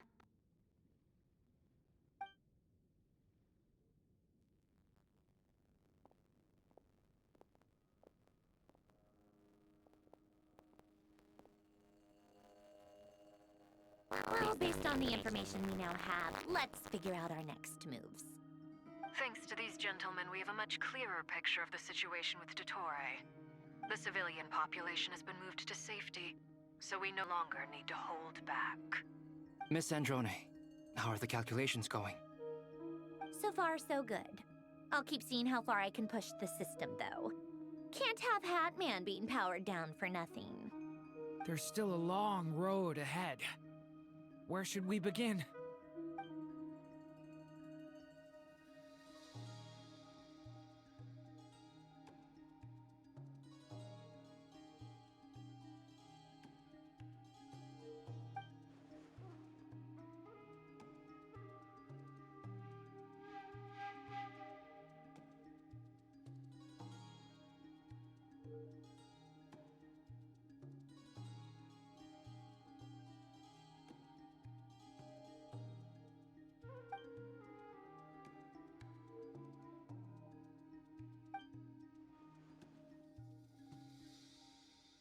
Our plan is clear.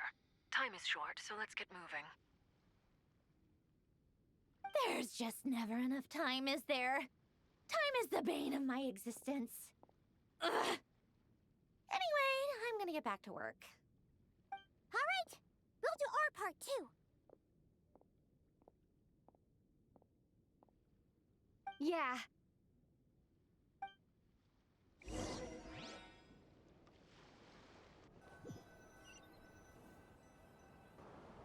Albedo's theory says that elemental energy can dilute the light realm's power, but I'm no expert in building elemental defenses. Sounds like something out of the advanced elemental theory section of the library. Whew.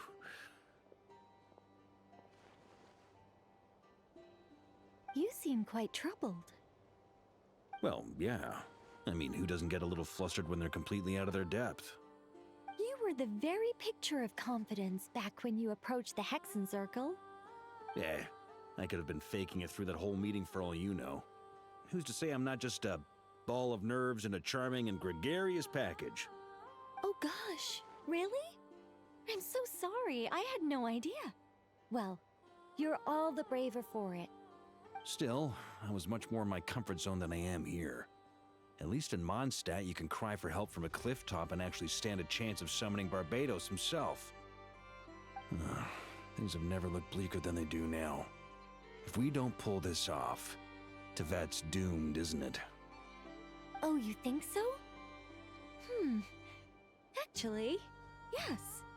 Yes, it probably is. It's a shame. Don't put too much pressure on yourself. Tevat has faced annihilation many times in the past, but it also gave us you, didn't it? Hey, don't give me that. It's not like I'm anyone special. I disagree. Every human born in this world is special. We angels have always believed that. In that case, this humble human being has a big favor to ask of you. I thought you might say that. I'm sure Alice, in her great wisdom, sent you here precisely to help us in this difficult time, yes? Well, that has less to do with her wisdom, and more to do with my power. Of course, of course. Well, the thing is, these elemental defenses we're about to build, I don't think it's a question of if they'll fail, but when. Durin's findings from his patrols make it clear that the Tory is constantly expanding his territory. First it was his lab, then the design bureau, and now this. It's not realistic to completely stop him encroaching on the rest of Nod Krае. Rather, our goal should be to stall him for as long as possible. If Miss Sandroni's calculations are correct, well, they're the closest thing to certainty we have in this situation, so let's assume they are. Anyway, her calculations suggest that our best hope for victory lies in Miss Columbina's return. It's up to us to slow Dottoro's advance and buy time for her to make a return. Are you asking me to help you with building the defenses? No. I'd like you to prepare for what comes next. When he eventually reaches us, we will have to fight him. You were an angel once and a mage now. I'm asking you to lend us your protection. Oh. Can I take it that you're triggering the terms you fought for during our three-way talks? Well, technically those terms were about protecting Mondstadt. But if you're happy to agree to the change in location, then yes, let's do that. You're cashing in on this much sooner than I'd imagined. Well, yeah. The way things are going, I might not get another chance. Very well. The mages have heard the knight's plea, and we will respond. To tell the truth, Alice and I had already discussed how we might help you all, so I didn't come empty-handed. I always like to be prepared.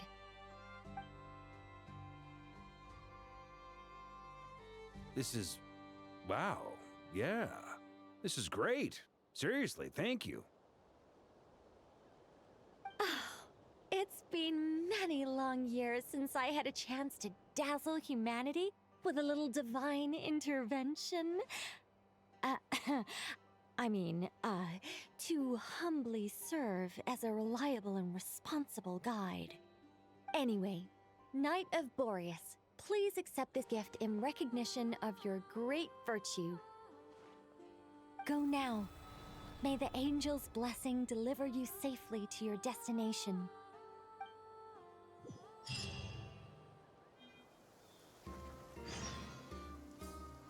Full throttle!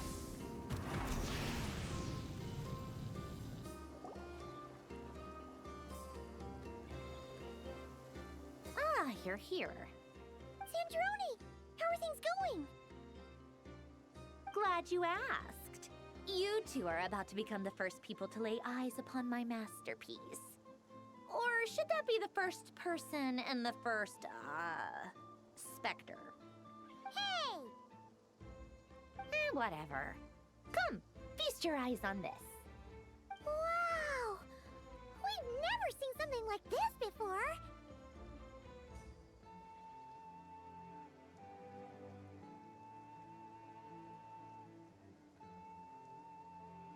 This meter displays the progress of my formula. Currently, it's still making the most important connections. Once it's finished running, I'll deliver it right to your side. And then, we can finally bring Columbina back.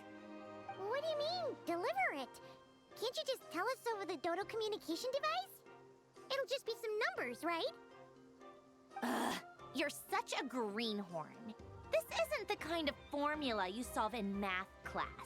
It's a highly complex algorithm capable of constructing a framework of rules. Ugh, whatever. We'll be here all day if I start trying to explain it. All you need to know is the formula must be completed before we can bring Columbina back. I'll share the data with you. Nicole's agreed to let me use her information channel, so we just need to use the Dodo communication device like so. And there. Now you can check in on my progress. Wow! Look at that! You're amazing, Sandrone. About time you recognized my genius. Took you long enough. Anyway, that's all for me. You should check on the others if you have time. Make sure we don't have any weak links in the chain. That might sound harsh to you, but close supervision is a common practice in a Fatui. Not looking to catch anyone out. I just care about everything going smoothly. That's all. I'm kinda stuck here while the formula's running, so I need you to be my second pair of eyes in the meantime.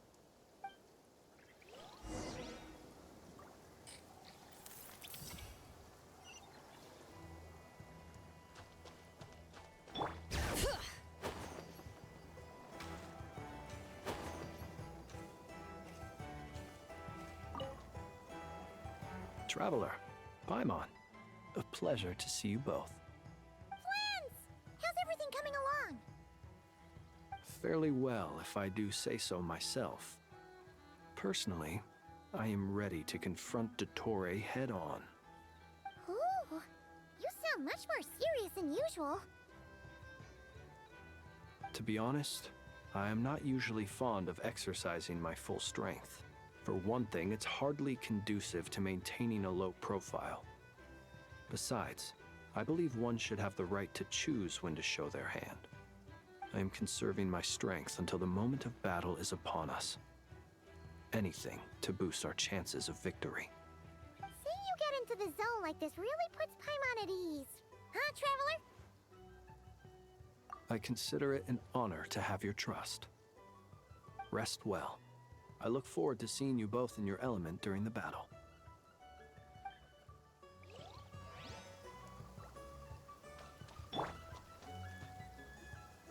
Thankfully, Miss Nicole has come to our aid. Nasha Town is now looking very well defended. Golden Flame. Yes, that's Nicole's power, all right. Based on the latest message from Grandmaster Varka, it sounds like they've reached an agreement. The situation should be more stable with her assistance. Everyone will have at least some degree of protection. Albedo! Durin! Hello there, you two. Are you well rested?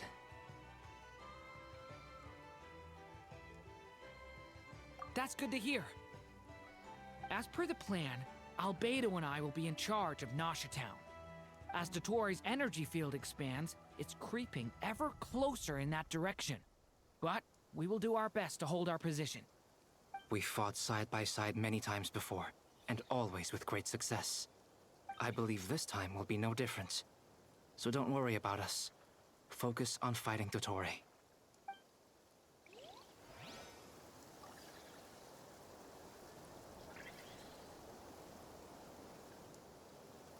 Bring it! Yes, Miss Moonchanter? What are you staring at? You always address me in the strangest ways. Lady Moonchanter 1 minute, Miss Moonchanter the next. Yes, and? Are either of those incorrect? Not as such. It's just that I simply call you Nefer nowadays. Uh-huh. That's my name. What's your point? The point is I don't add any honorifics or titles. Meaning what? That maybe we're on friendlier terms now than we used to be. Is that how you see it? And I thought I was the one with eye damage. Come on, traveler. Just swinging by to check in on you. How's it going? Did you manage to get some rest? Don't worry about me. I won't slow us down. And I give my all to ensure our victory. Ah, yes. Allow me to give you two a quick checkup.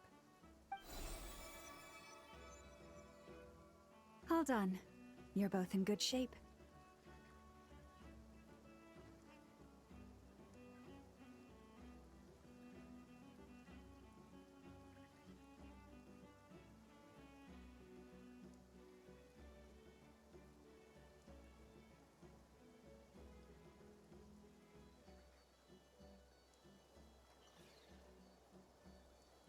You're welcome.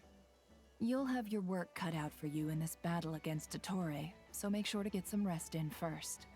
Paimon will keep an eye on her. Don't you worry. I'm glad to hear it. Take good care of yourself, too, Paimon. Sure thing.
Yes, Miss Moonchanter? What are you staring at?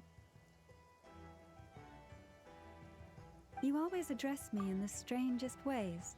Lady Moonchanter 1 minute, Miss Moonchanter the next. Yes, and?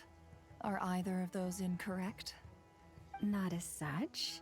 It's just that I simply call you Nefer nowadays. Uh-huh. That's my name. What's your point? The point is I don't add any honorifics or titles. Meaning what? That maybe we're on friendlier terms now than we used to be. Is that how you see it? And I thought I was the one with eye damage. Never! Wilma! Paimon, traveler. Just swinging by to check in on you. How are things going? Did you manage to get some rest? Don't worry about me. I won't slow us down.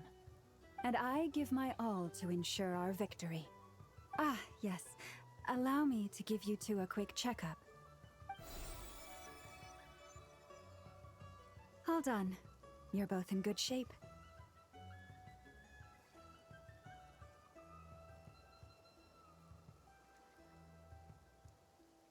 You're welcome.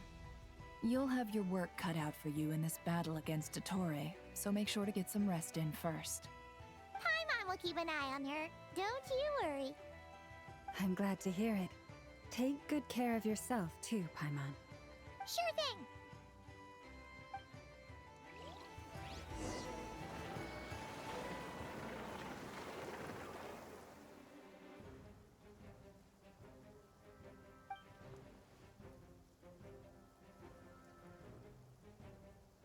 Here they come.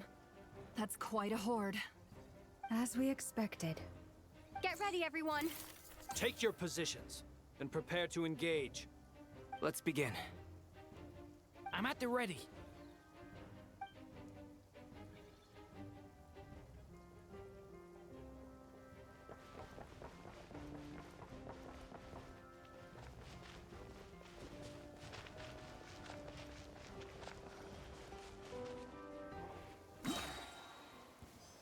What a waste of time! Your skull!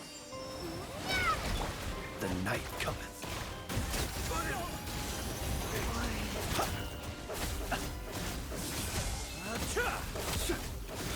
Close your eyes.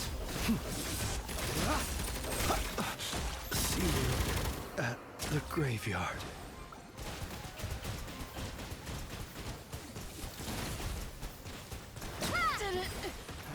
Another one. Bye.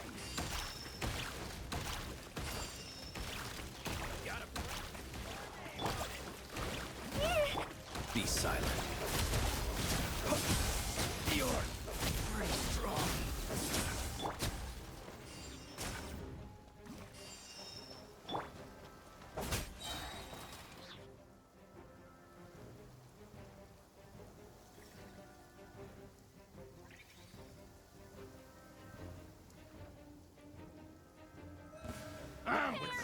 Your skull! You poor lost lamb. By the frost moon old. Big one! These creatures cannot stand against us. Oh, fighting talk. Just don't let your guard down. That goes without saying.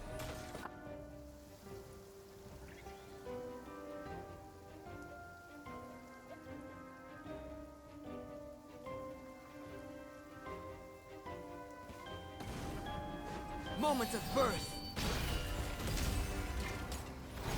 The story has only just begun. Burst forth. That was easier than I thought. Naturally. What do you mean? Is it because...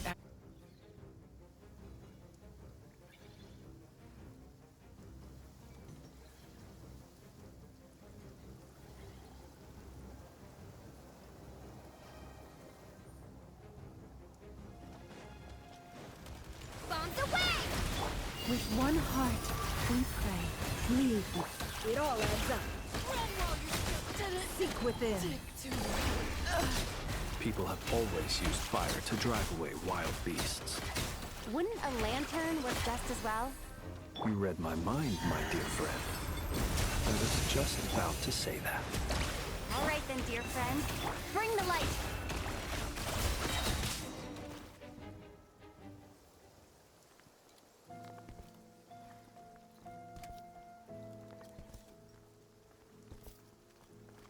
You're looking well.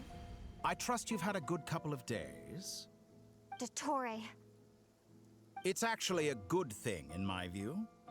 If the subjects of my experiment were to die prematurely, it would throw quite a wrench in the works. And so, I must thank you all for your resilience. We are no longer on the same level, but you are nonetheless worthy of my respect.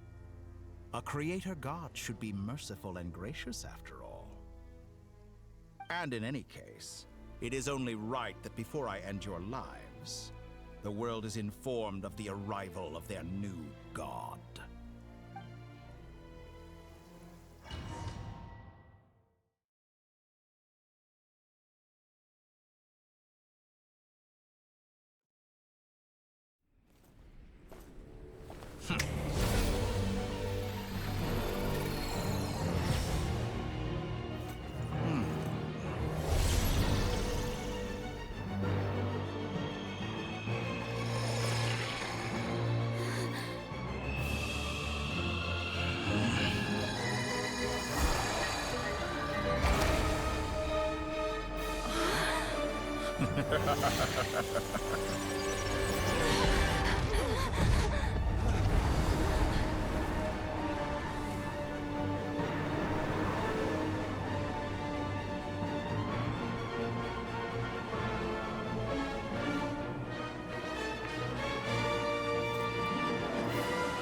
The experiment begins.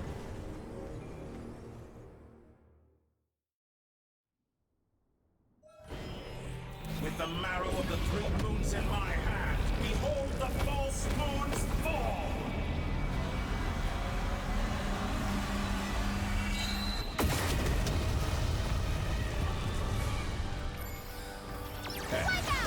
Ah, and here I thought you'd dodge that.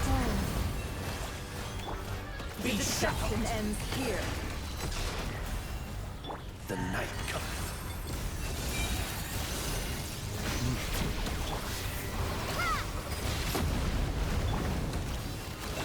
How dull!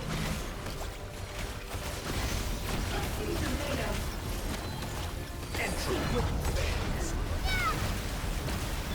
Prepare last round for the everlasting. The long sleep bends. Excellent! You barely managed to touch my level.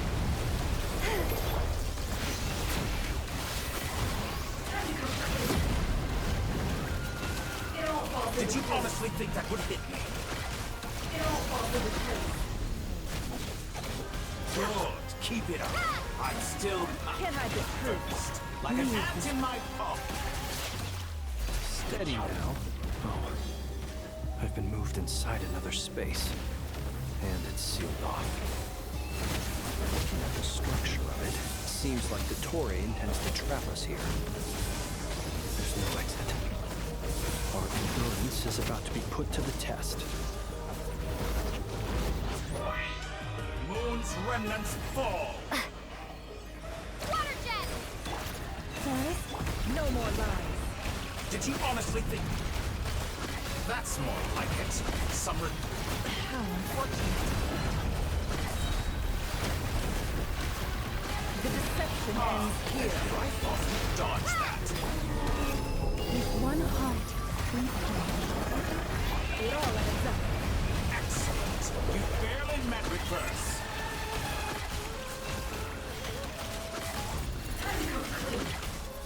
Good. Keep... That's more like it. No Some more results lies. arrow the 3 moons in my hand. Behold the false moons fall!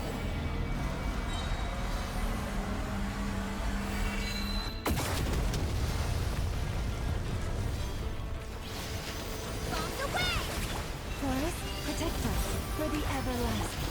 The mystery unravels. It all adds up. Good. Keep it up. I'm still collecting data. Tell me, No where more will you lies. try scurrying off to next? Looks like Dottore has opted for a divide and conquer strategy. But we will not allow him to triumph. Now, I shall pray for our victory. Our last look. Entropy bends to me. It all adds up. It all falls into place. See within. Good. Keep it up. Did you honestly think I could hit you? That's more like it. No more lies.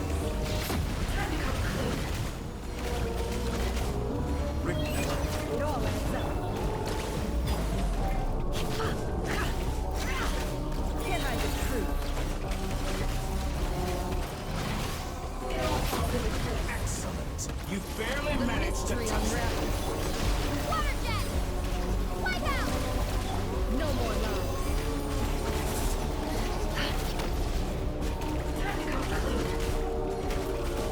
Can't hide the truth.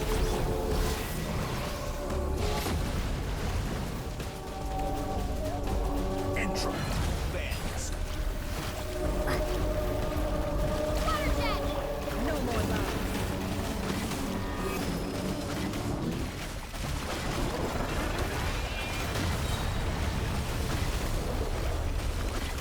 Good. Keep it up. The deception ends here. Water jet! Can't hide the truth. Time to go clear. Be annihilated. That which cannot stand against me. What's this supposed to be? A knockoff version of the space Columbina got trapped in? There really is no way out. We'll see about that, Dottore.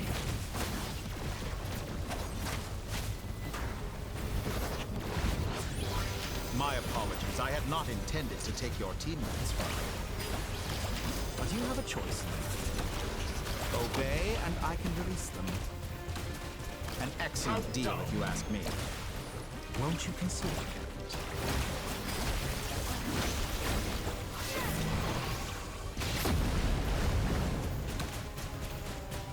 Be shackled! Bombs away! Water jet!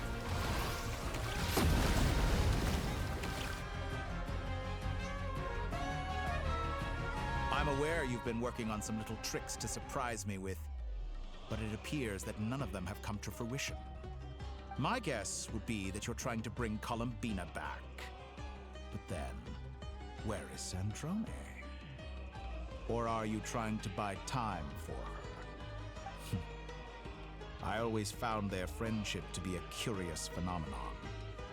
Two highly incongruent personalities, and yet they share a deep connection. Speaking of Columbina, I once saw her as like a younger sister. We got along quite amicably while she was with the Fatui. But then one day she suddenly decided she would refuse to take part in any further experiments. To this day, I truly don't understand what I could have done to upset her so much. It's such a pity. I could have had a sister, a family. But alas, she grew to dislike me. You're not fit to be family to her. That I can't deny. So many people, all obsessed with playing out the same tired old dramas. This world is rotten to the core. And then there's you. You had every opportunity to reach the right conclusion. The thought of killing you off like this? But I maintain that I approached you in good faith, so I will offer you another chance. Will you work with me? You have until I count to 10 to make your choice. 1, 2, 3. Not in a million years. Huh.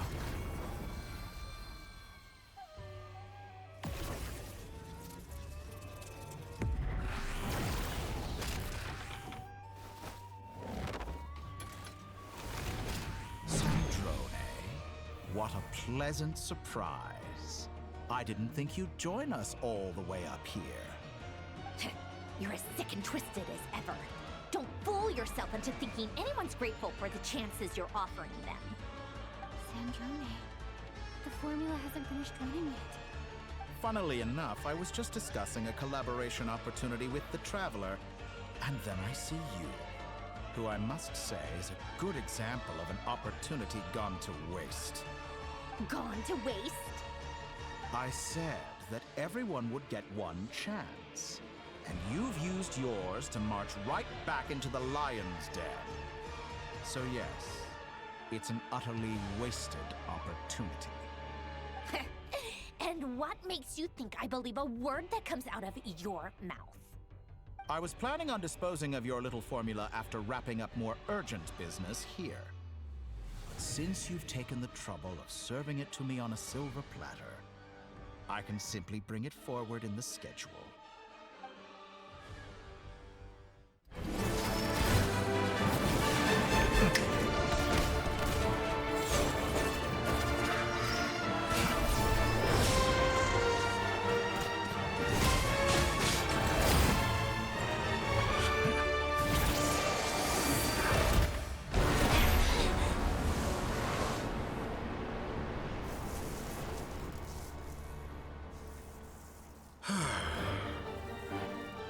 Is this your life's work?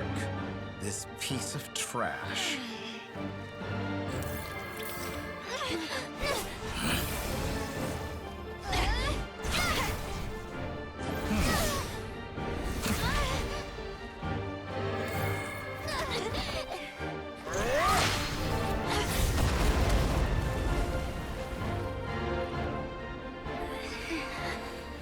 Your formula runs too slowly, Sandrone.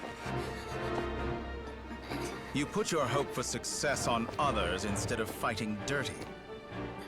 That is why you have failed. Now, whom should I slay first? Any volunteers? No one? How nice of you to leave the decision to me.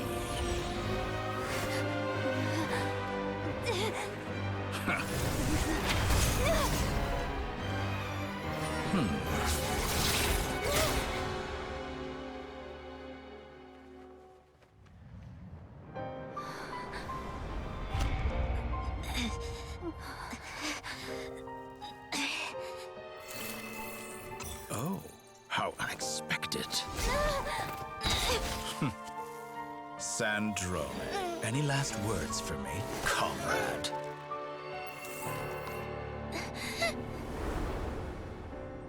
Is there anything you wish for? Not really. But I've always known what I don't want. Go to hell, Dottore.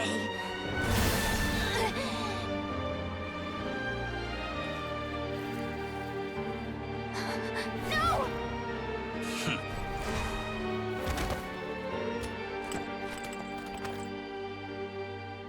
And now, you have failed.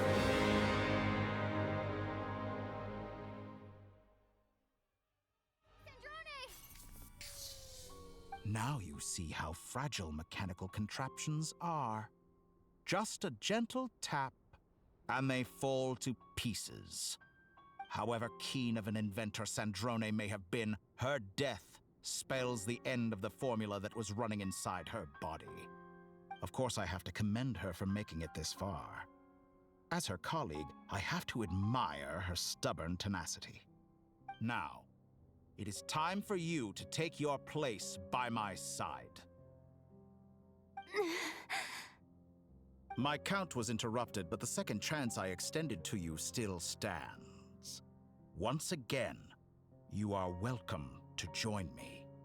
By now, I'm sure you have gained a greater appreciation for the power and authority I wield. What is stopping you from embracing a new world of endless possibilities? Not in the mood to talk? As you wish. You seem less talkative than usual today. I'll change the topic to something more apropos. Sandrone was always like this, never trusting anyone, always so reluctant to share her research with them. Objectively speaking, she had her strengths. It is remarkable how she extracted and even optimized the world formula from so much data. But her inability to trust was her undoing. Had she allowed someone else to monitor or run the formula for her, you might still have a chance at victory even now. But regrettably, she was a stubborn fool. As much as it pains me, she had to go. Dottore. Maybe this is news to you, but people can change. Columbina surprised you when she escaped, and I think Sandrone would surprise you too. Change? You can twist the truth however you want, but I see it clear as day. You're the one who can't trust other people. Is that how you see me? By this point, what can you hope to do about it?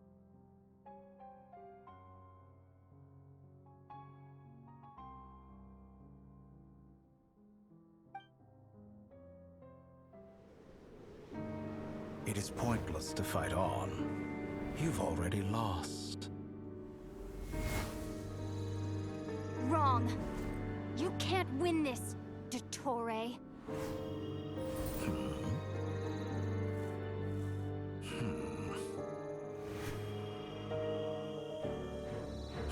What?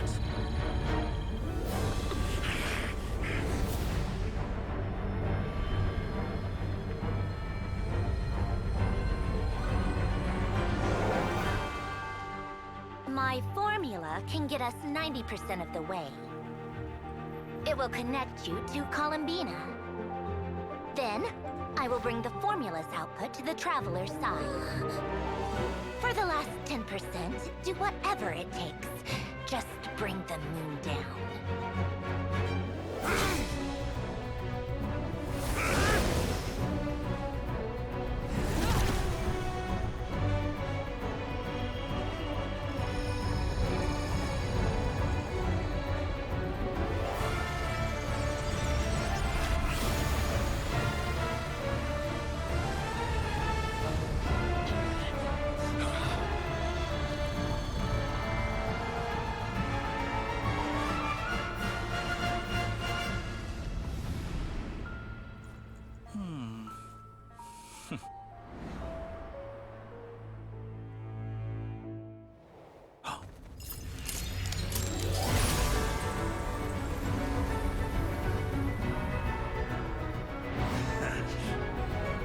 The moon will never be yours.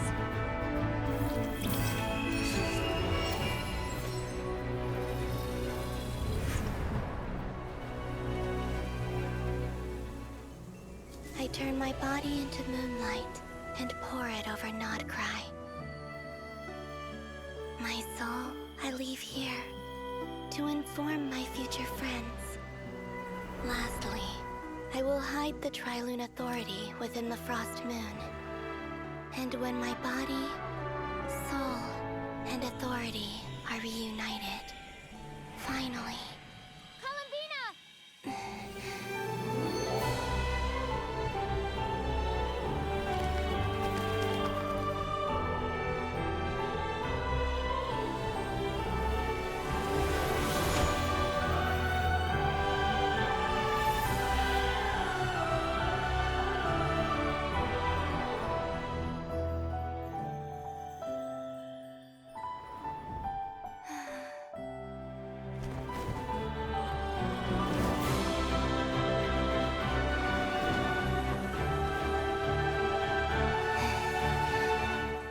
It's been too long. I'm back.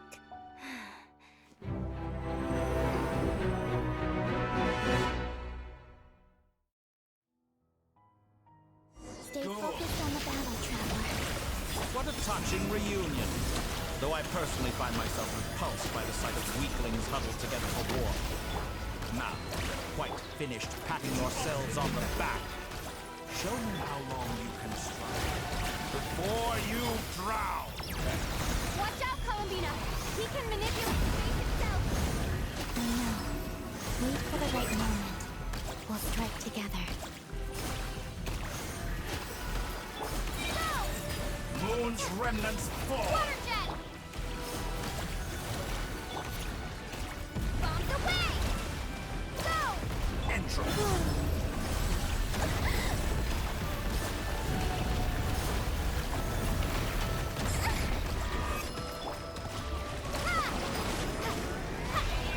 Such a simple attack. And you're already... Wipe out! Surge.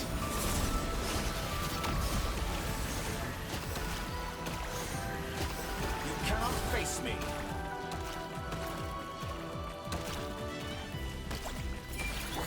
Enough! Ah, the first, like an ant in my palm.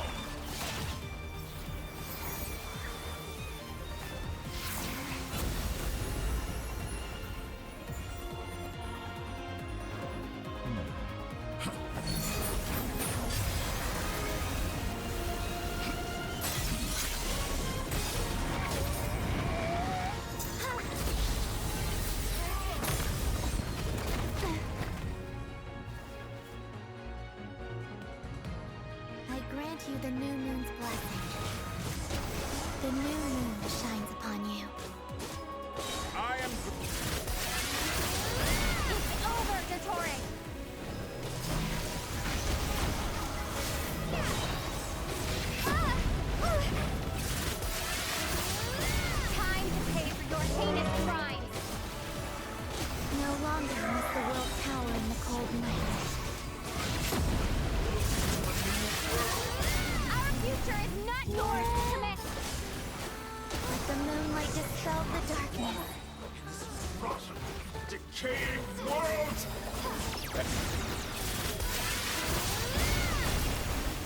Everlasting as the moon.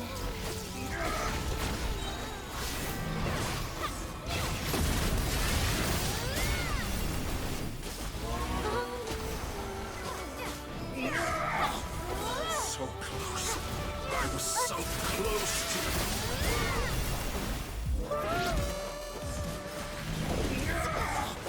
So close. I was so close to the new... Willfully blind. How can you be so satisfied with your fate?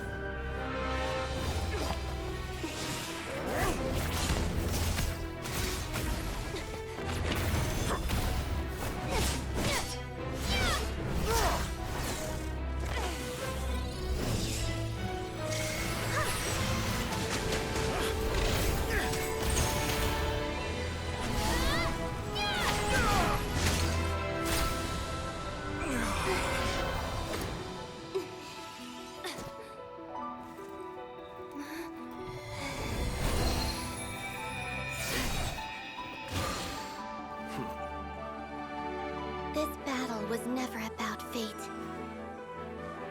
It's about friends, family, and the home you stole from them. So dull. Only the weak rely on each other for comfort. You shall see. Once I transcend fate, you will be nothing but fodder for my grand experiment! That will never happen.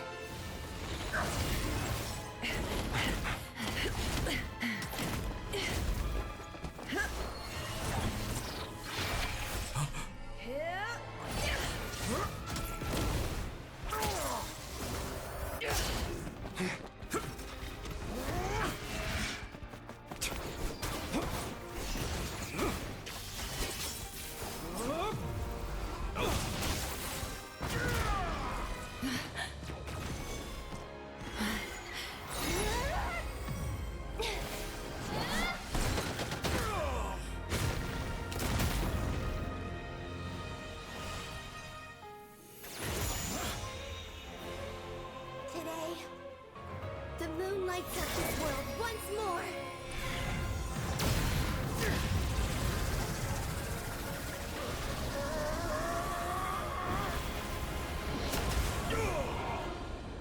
This loathsome world.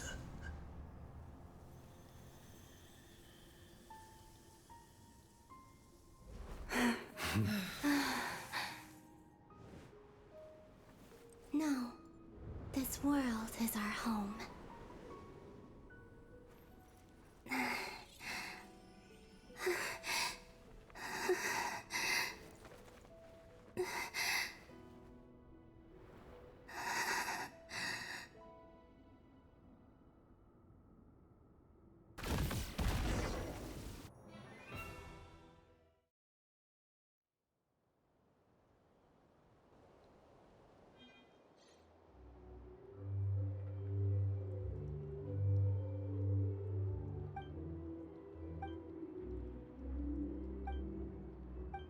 No, you're doing it wrong. The moon looks like this now. What are you trying, children? The new moon, Mom. It looks different than before, doesn't it? Also... Can I go buy a sugar sculpture today? Please? Just one? All right. I suppose today is a special day after all. Almost like a festival. Extra, extra! Get the latest Nasha Express here! Post-disaster report! Nasha Town reborn beneath a new moon! The voyage begins today! The future looks bright thanks to the League. Want a copy? I knew things would be different, but I didn't think that would include the moon. They say a new moon goddess has been born. A new moon goddess? Who's saying that? The Frost Moon Scions? I guess so. I'm not too clued up on the details. As far as I'm concerned, the moon's still in the sky and it's business as usual. Hey, since we've come all this way, shall we grab ourselves a free meal while we're here? Are you a convert now? Or are you just here for the free lunch? Oh, come on. What does it matter? After everything we've all just been through? That smells good. All right, that's it. I'm hungry.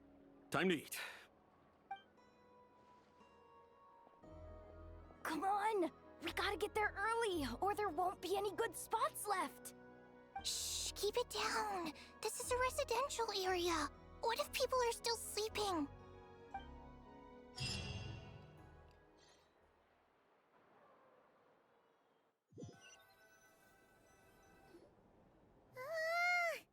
Why is it so noisy outside? It's okay. Paimon was pretty much awake anyway. It's been so long since we last had a chance to relax, huh? Feels like time is moving slower than usual. What about you? Did you rest well? Still winding down from everything that's happened? Or are you wondering how our friends are doing? Or is it about what Dotori said to you? Okay, if you say so. But don't push yourself, alright? Let Paimon know if you need to talk. What we just went through was a lot. It's totally normal if you need some time to get back in your groove.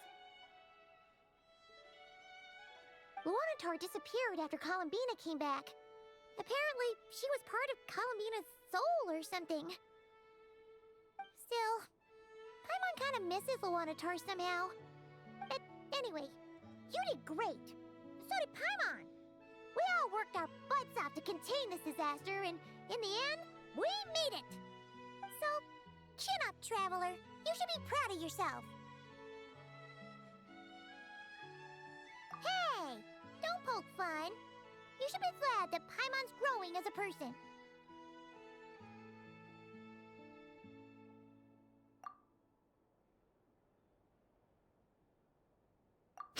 Paimon didn't think you'd mention it. You have no idea how anxious Paimon was. She was worried sick about you. Well, if you really want to show Paimon you're sorry, you're gonna need to make it up to her. You better be ready to splash out on a lavish meal.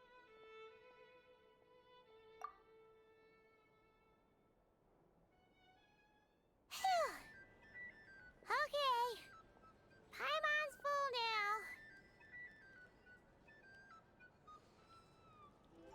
Huh? Oh, well... Hey there, Traveler and Paimon! Good morning! Morning, Yehuda! Here for some breakfast? Oh, I've already eaten. Just need some water. I was mostly worried you might forget what day it was today. So, I came over to remind you. Careful there, Paimon. Too much food will make you drowsy. Don't let anyone catch you hiding at the back and nodding off during the League meeting. You should probably be saying that to Aino. She's the baby of the group, if anyone. True. You know, I'm surprised that all these competing groups are actually coming together to try to solve things together. Definitely a first for Nod Krае. Well, nothing like a region-wide calamity to bring people together. After that, surely even the most self-interested people have to realize that going it alone isn't worth the risk, right? Try telling Boss Neff that. She's not exactly convinced that people are gonna get with the program. Really? But if she's so pessimistic about it, why'd she agree to be the Curatorium's representative in the League? Probably 'cause even though Unity sounds like a pretty far-fetched idea, the benefits it would bring make it worth a shot. I think things will work out, though. I swear, Nod Krае feels like one big family now with everything that's happened. More than it used to, anyway. Paimon's with you on that one. And it seems like plenty of other people agree, too. Just listen to the bustling streets. All right. Everyone's been rebuilding these last 2 weeks. And the evacuees have been coming back in droves. Life's slowly returning back to normal. Which means my workload's probably gonna shoot back up. Were you about to head out? There's still some time before the ceremony begins, you know. Yeah, we were gonna take a stroll around the square and say hi to some friends first. Sounds good. See you later then.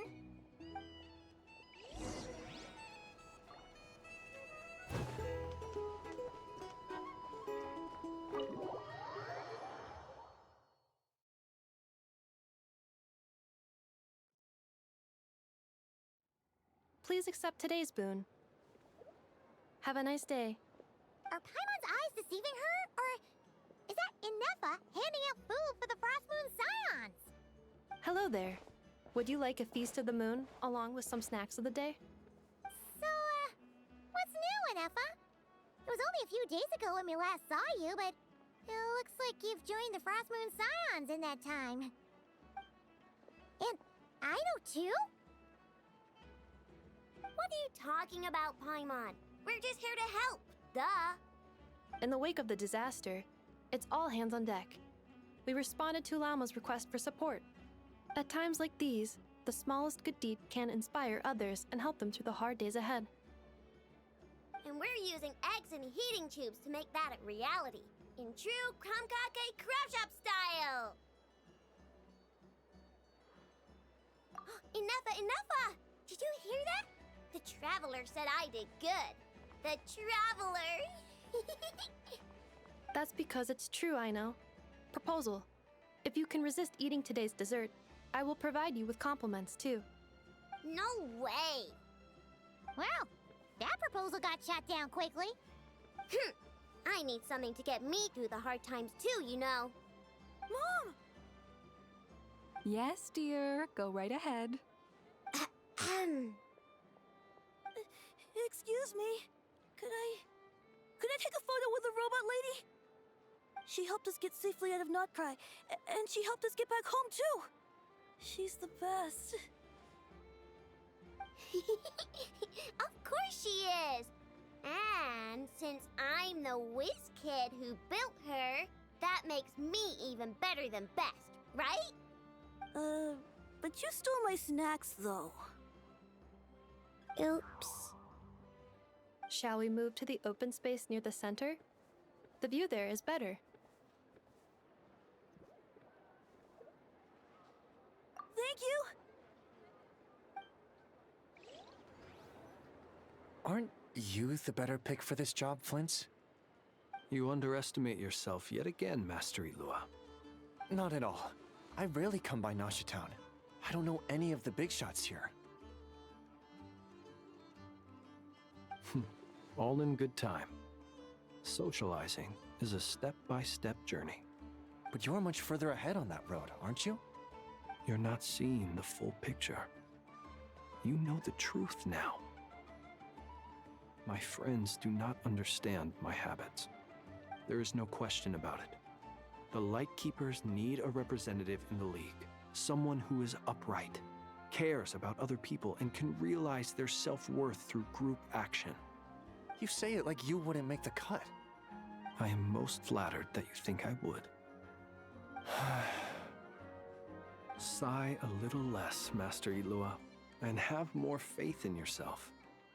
All the Lightkeepers agree that you're a very promising young man. That is precisely why Starshina Nikita felt safe delegating such important work to you. I'm sure we all also agree that we would sooner die of dehydration than manage to wrangle anything out of you in a discussion. My apologies. I am not in the habit of bringing water with me when I go out. Whatever. I'll take the job. By the way, who else is part of this? Oh, it's quite the who's who of Nod Krае. There's the Moon Chanter of the Frost Moon Scions, the boss of the Curatorium of Secrets, a representative of the Voynich Guild, and even someone from the adorable Kromkake craft shop. I'm sure you will find speaking with them to be a genuine pleasure. If you say so. I've never done this work before, so I'm honestly a little scared of making mistakes. But I'll do it. Not only is it our duty as Lightkeepers, but because I want to make Nod Krye a more welcoming place. An admirable attitude to take. The beacons are lit, Itlua. We're but one step away from breaking through the blizzard.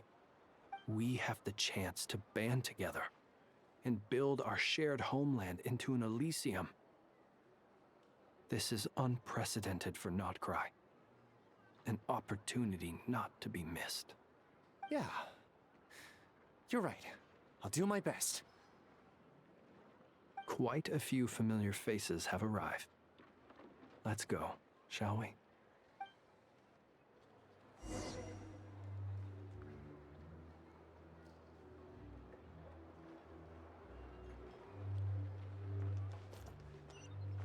Try and stop me!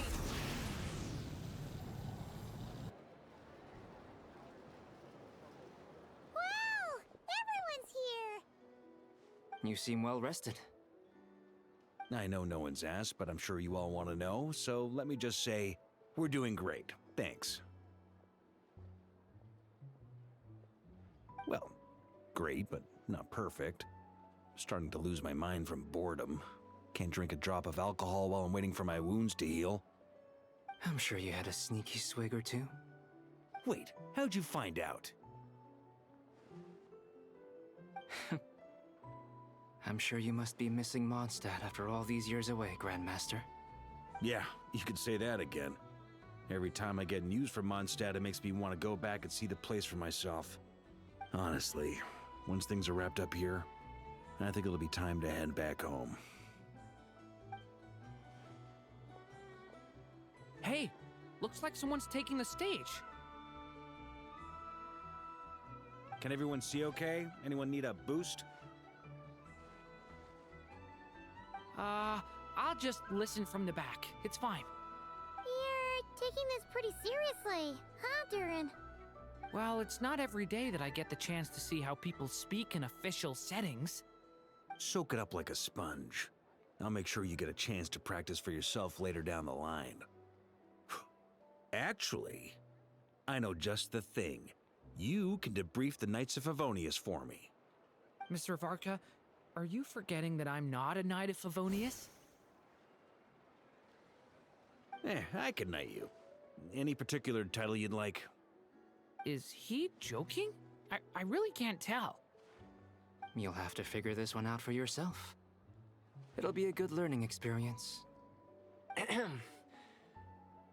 is my honor to host the opening ceremony for the League, and to have this opportunity to speak to you all in my capacity as Voynich Guild representative.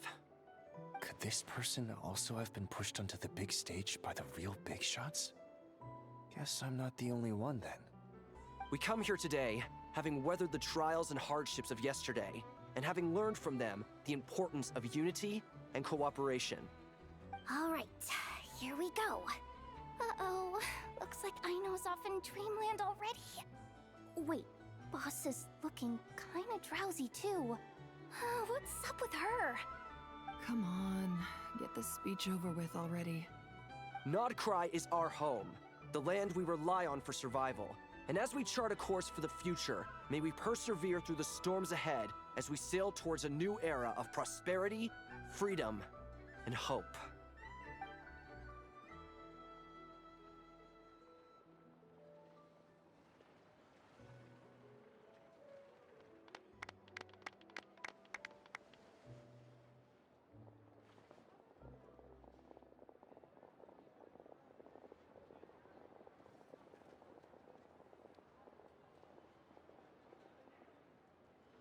Looks like we'll have more opportunities to travel in the future.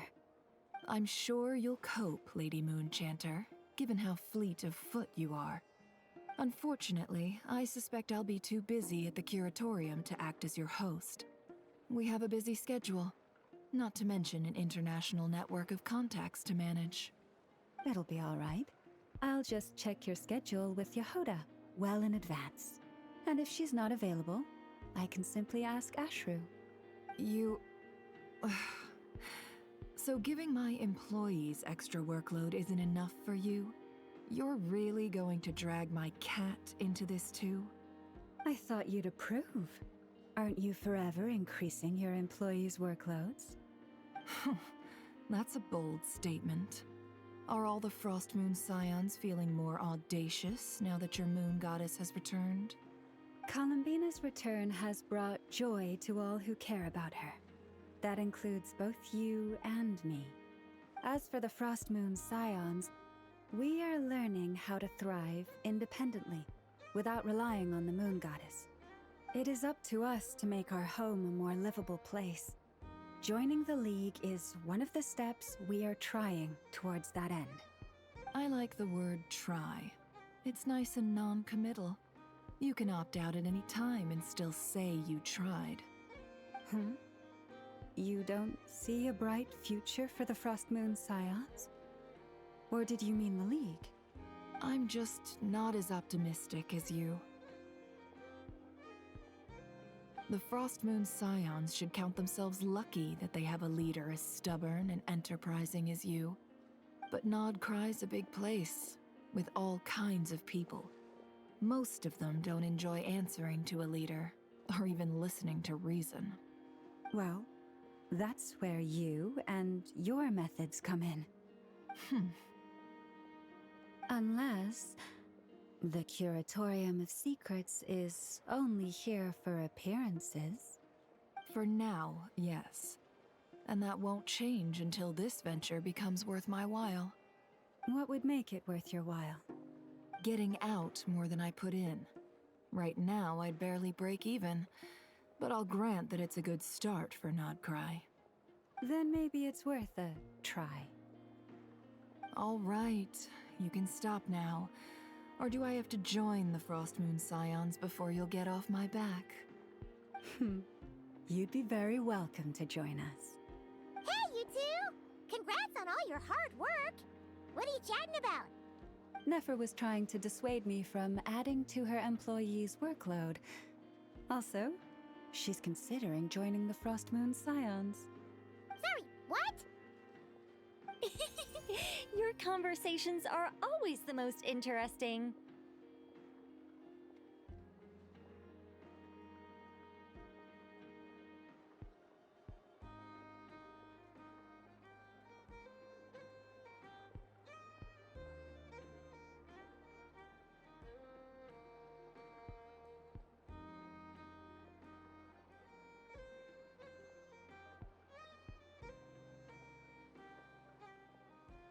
Would you two care to join me for some tea before heading to your next destination?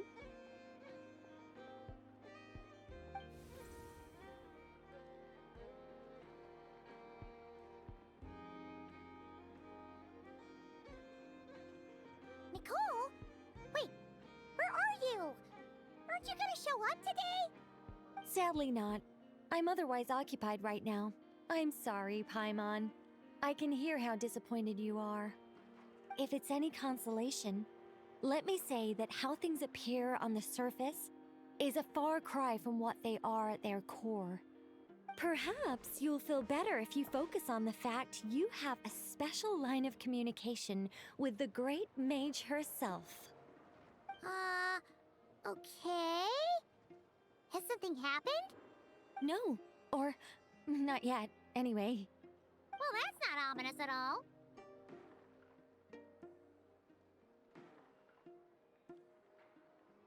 Not for the time being.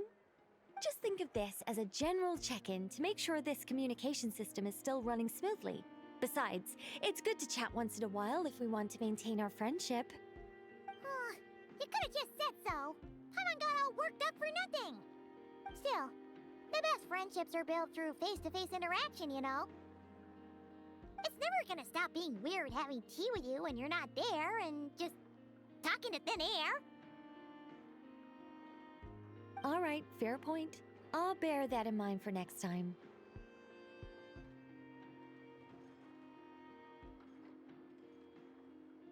Yeah. Any update on that crisis at the world's borders? Alice just informed me that they had their work cut out for them. And now everyone's thoroughly exhausted. But they did finally get things back under control. Still, we can't let our guard down yet. The disruption caused by this disaster has made Tevat easier to detect from the outside universe. She plans to wait for things to stabilize, then reschedule her Mondstadt vacation plans. As for me, I agree with Hat Guy's perspective. This is a time when many new variables are emerging, and the situation is changing constantly. Plus, most of this change is for the worse. We have to remain vigilant and ensure that the embers of chaos are not rekindled. I did notice that the energy in Nod Krае changed somewhat after the War of Funerary Flame, but since it was still aligned with the Light Realm, I never gave it a second thought. It looks like I'll have to examine the connections between phenomena I observe more closely in the future. Just doing my duty.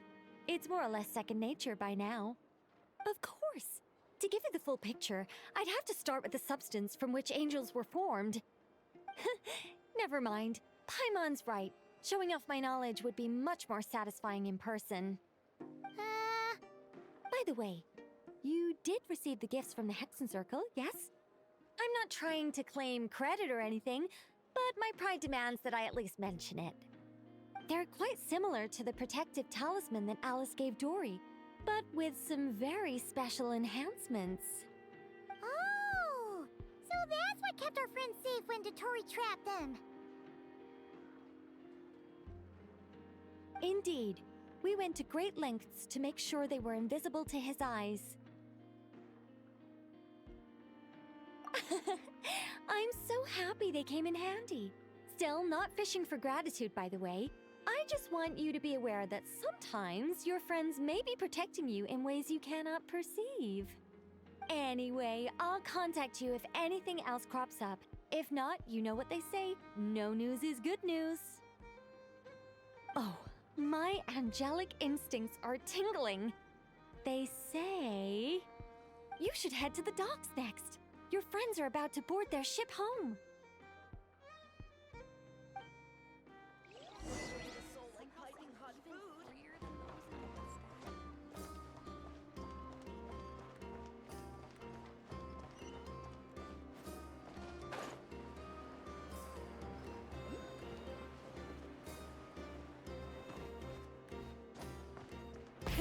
Rev the engines!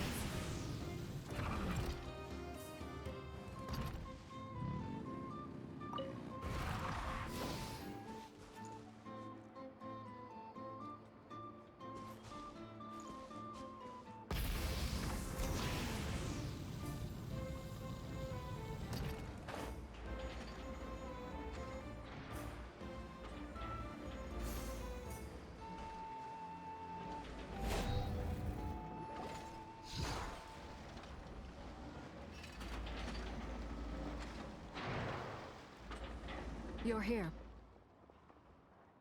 You're here too, Hat Guy! Are you heading back together? No. I'm bound for Sumeru, and she for Fontaine. We just happened to cross paths at the harbor.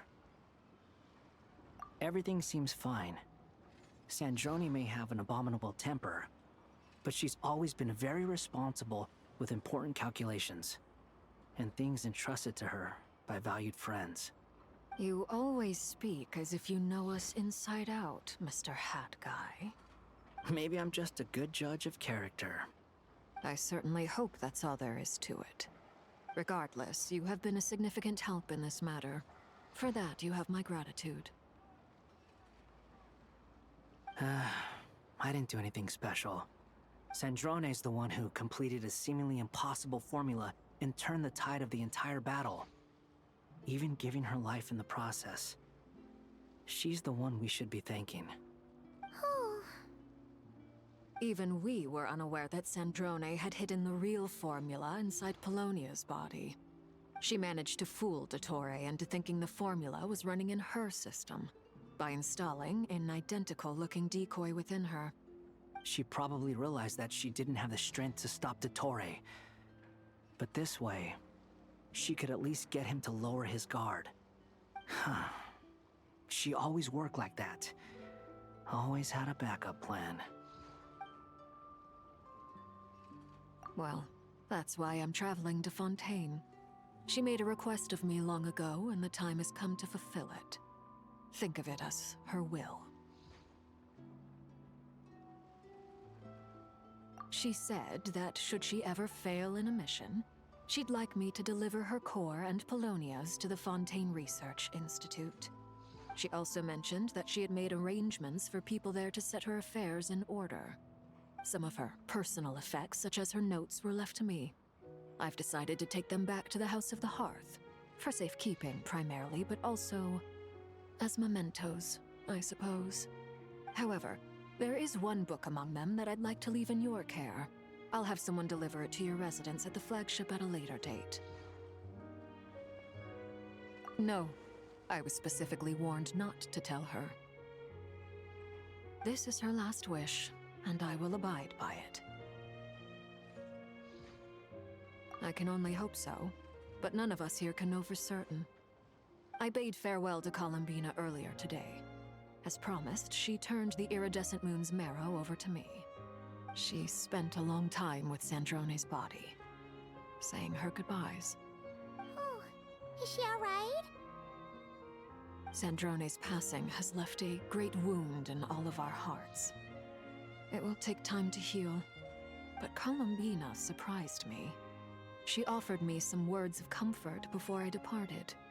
Despite being grief-stricken herself, she showed an awareness of the feelings of others around her. She never used to act like this. Clearly, she has grown. And I suspect that we have you to thank for much of the change we are seeing in her. Huh.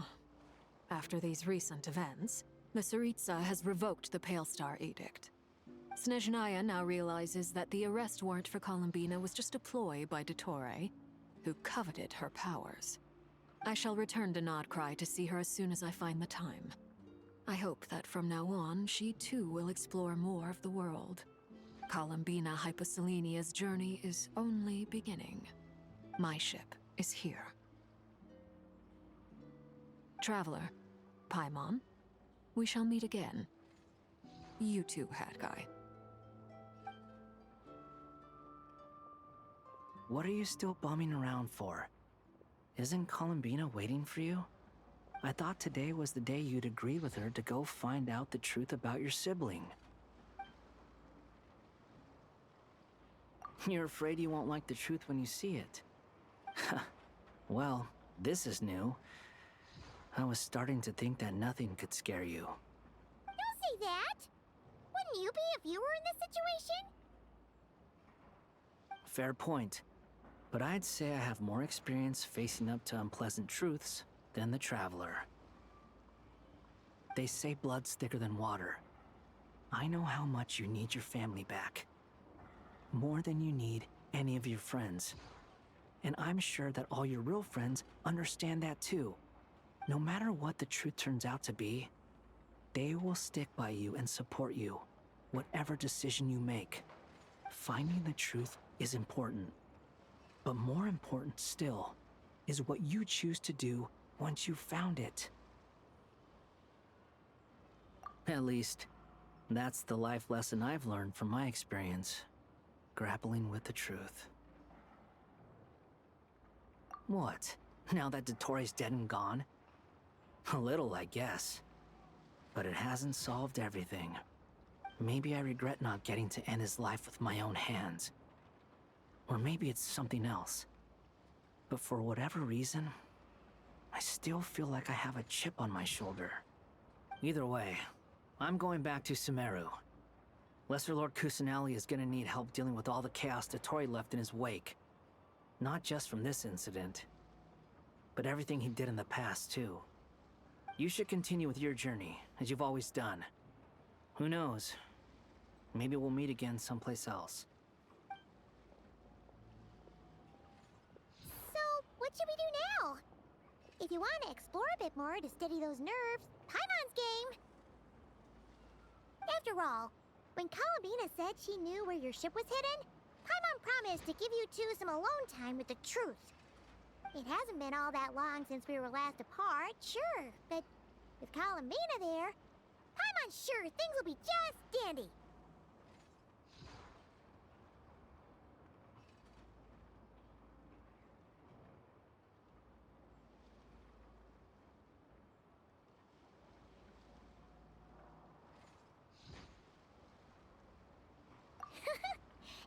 biggie. Paimon might be all about that food and fun, but she knows how to do right by people. Paimon's sure you'd prefer to digest the news about your brother in peace. But, no matter what you see, just know you can share it with Paimon. Of course, as long as it's not super private. If you can't make sense of something, let's give it some thought together. And even if we both can't figure it out, Paimon can at least treat you to a nice meal.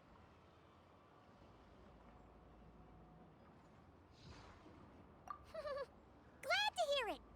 Feel better now? Alrighty. Next up, time to meet with Columbina.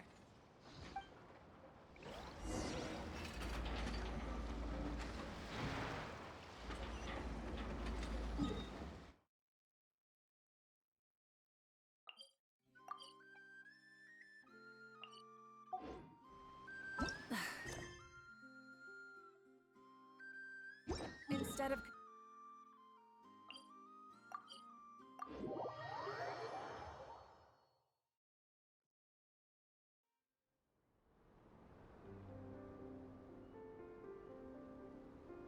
Columbina, we're here!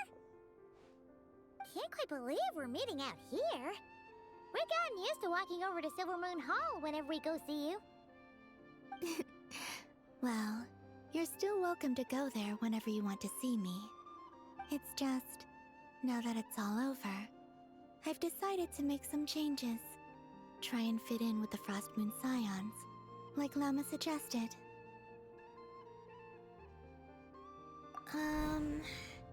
The older generation are still timid around me.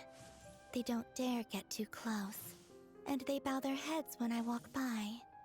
But things are much better with the children. I see more curiosity in their eyes. Hopefully, by the time the next Moon Prayer Night comes around, I can enjoy the festival with them as myself, without having to pretend that I'm only dressed up as the Moon Goddess. You'll do fine, Columbina. Paimon's sure they'll realize you're super nice once they get to know you better. You really think so? When we first met, you thought I was a little up in the clouds. We were just starting out then, come on! So Llama told you, huh? I'm only teasing. I know that I have you to thank for pulling me back down to solid ground. It feels good to finally stand firm on the earth where I was born. Oh, that's great!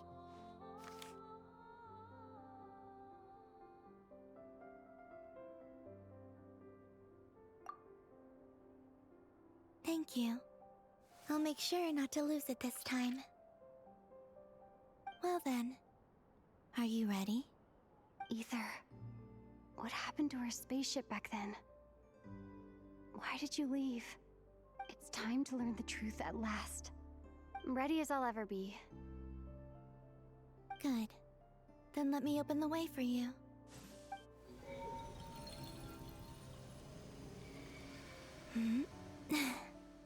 Where does this lead? To our shared destination. Huh? Do you remember me telling you about my missing prologue back when we just met? I said that my story began on the moon. But while I was inside the moon's reflection, I realized that my prologue was really hidden in the future. I just had yet to discover it at that point. The story of the time before I was born was in fact the story of my distant future. It's truly fascinating. But when I obtained the Trilunar Authority and returned to our present reality, I sensed something I hadn't expected. Your prologue. So you mean... Yes, your spaceship. All this time, it has been hidden on the Frost Moon, which lay beyond the sky. The great ruler of the firmament. The heavenly principles. Wait, them? Why would they do that? I don't know. Perhaps your ship contains something that is incompatible with Teyvat. Or something that cannot be known.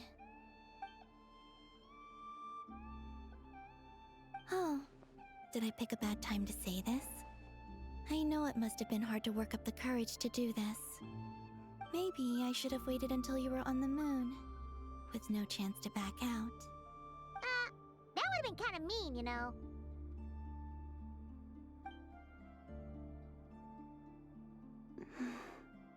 Take me there. Oh? Whatever is hiding in that ship, it belongs to me and Ether. Those memories belong to us. No one else has the right to decide whether I should or shouldn't know about it. Not even the heavenly principles. Very well. Then let's go.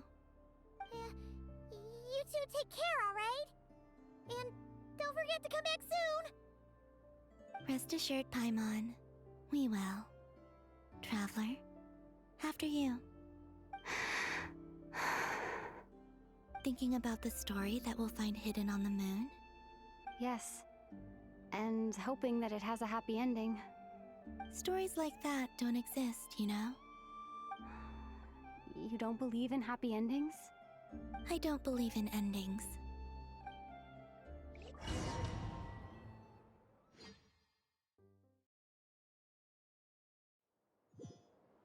Where am I? This is the pathway I built between Teyvat and the Frost Moon. The moon is very far away from us, so it could be a long journey.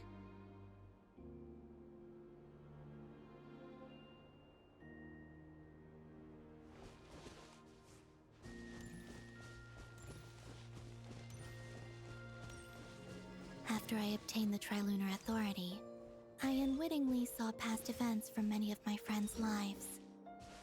One was Lauma. She was so young when they chose her to be the Moon Chanter. From then on, the Frost Moon Scions looked to her to bring messages from their goddess. But, for better or worse, I had left Hisi Island before she was ever born. It was not until much, much later that she met me. I think it's for the best. Because of the way things turned out, you had the opportunity to become friends. You're right. In that sense, I think we were both very lucky.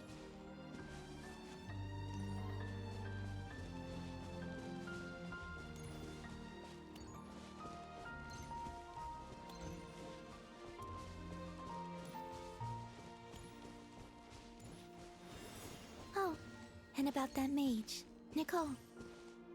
I only recently learned that she has lived in Teyvat since the time of the Three Moon Sisters. The Moon Goddesses always had a good relationship with the angels. I suppose our friendship continues that tradition.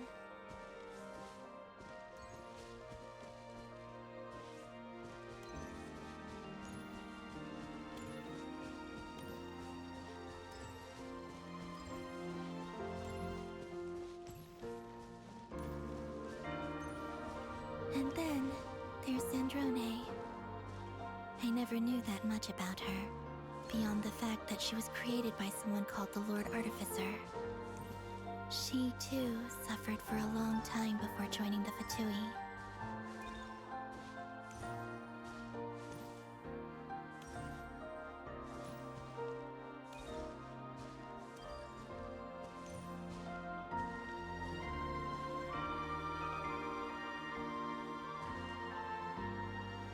How I wish I could talk to her again, even if only to hear her say nasty things to me.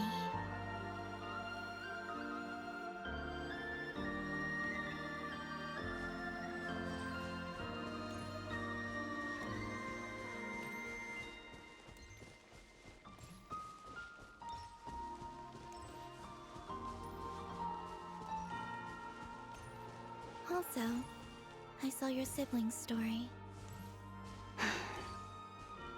I'm afraid I didn't see much. It seems that he rarely came to the surface, where the moonlight shines. But I did notice that back when you first set out on your journey, he would often appear nearby, gazing at you from afar with a guilty look in his eyes. Ether...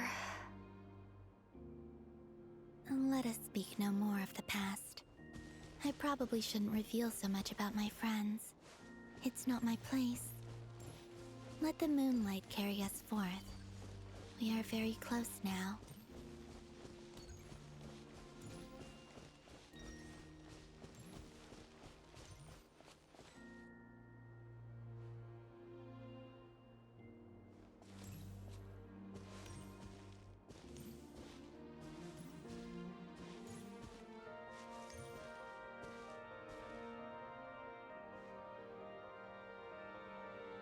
After this, I'd like to bring some kuhenki to the moon as well.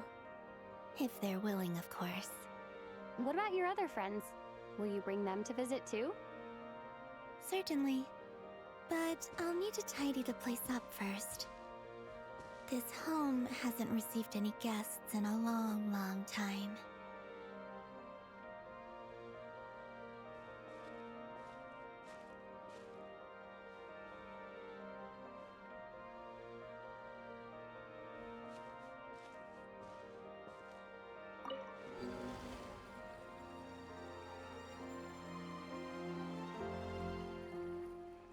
I remember writing something similar with you on Moon Prayer Night. I believe it was called... Dodoko's Whirligig. Yes, that was it. You asked me if I was afraid to return to the moon, and I said that I was. The idea that I had gained something precious, only to lose it so quickly. That frightened me. But I'm not afraid anymore. Besides, this time, we're traveling together.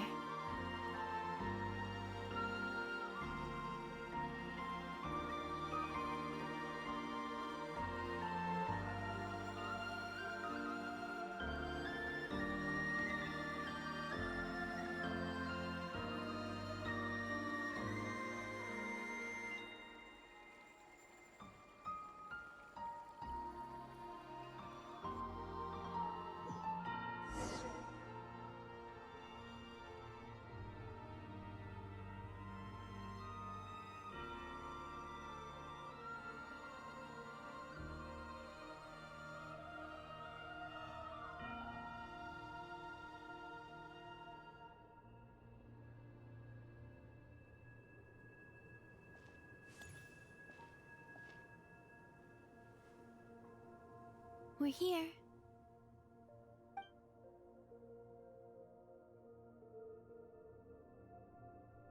Over there.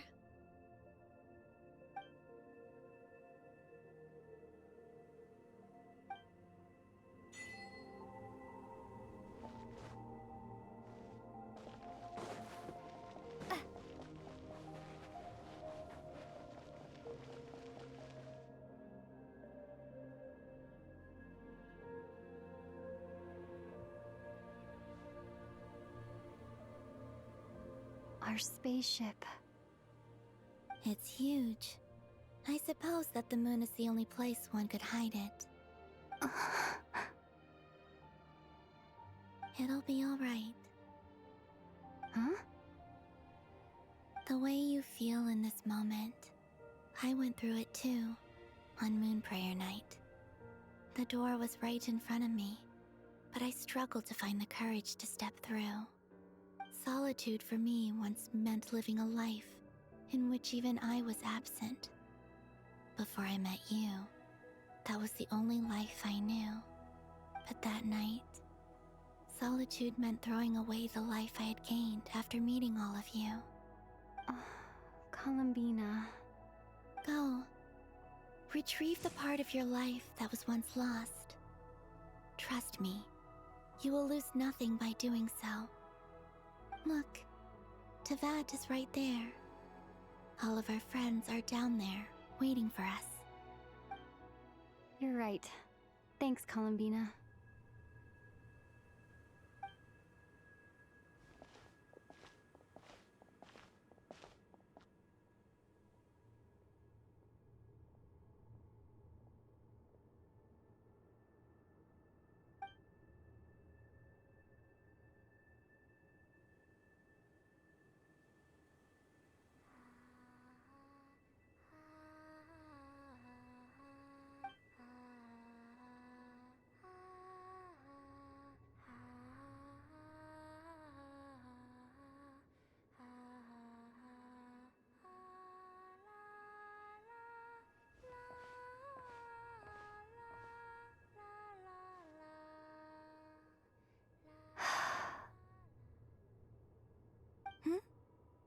finished?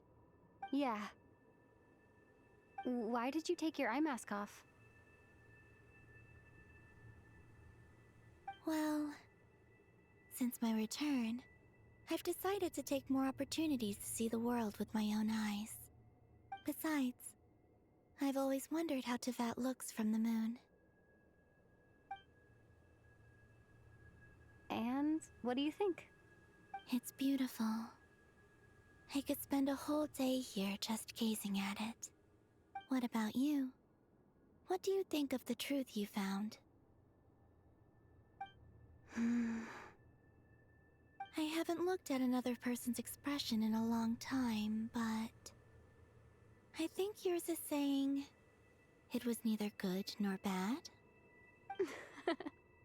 Keep this up, and it won't be long before you give Nefer a run for her money. Oh, I don't think that's going to happen. I'm much more used to sensing what's going on around me with Kuvaki. I think I'll save my eyes for seeing special moments I really want to remember. I read the spaceship's flight logs.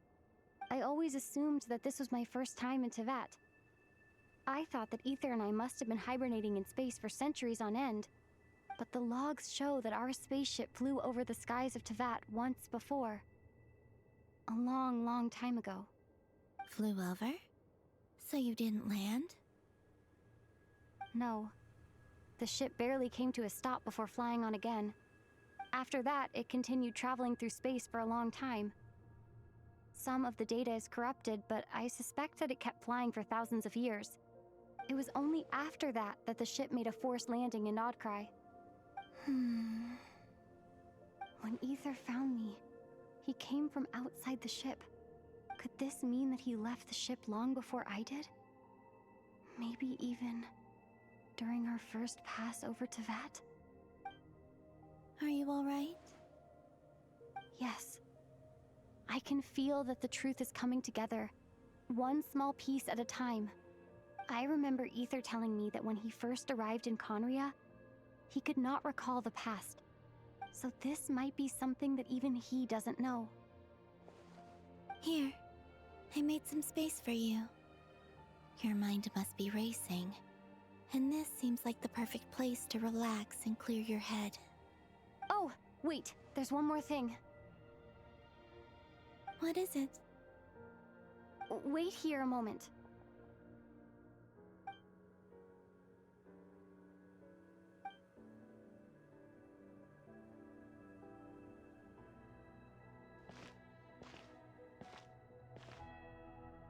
Hey, Columbina.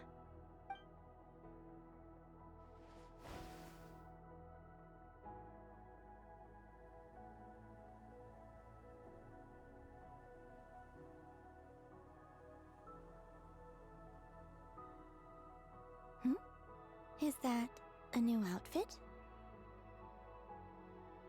An old one, technically. It's been in a cabinet inside the ship this whole time. It's a matching pair with Ether's.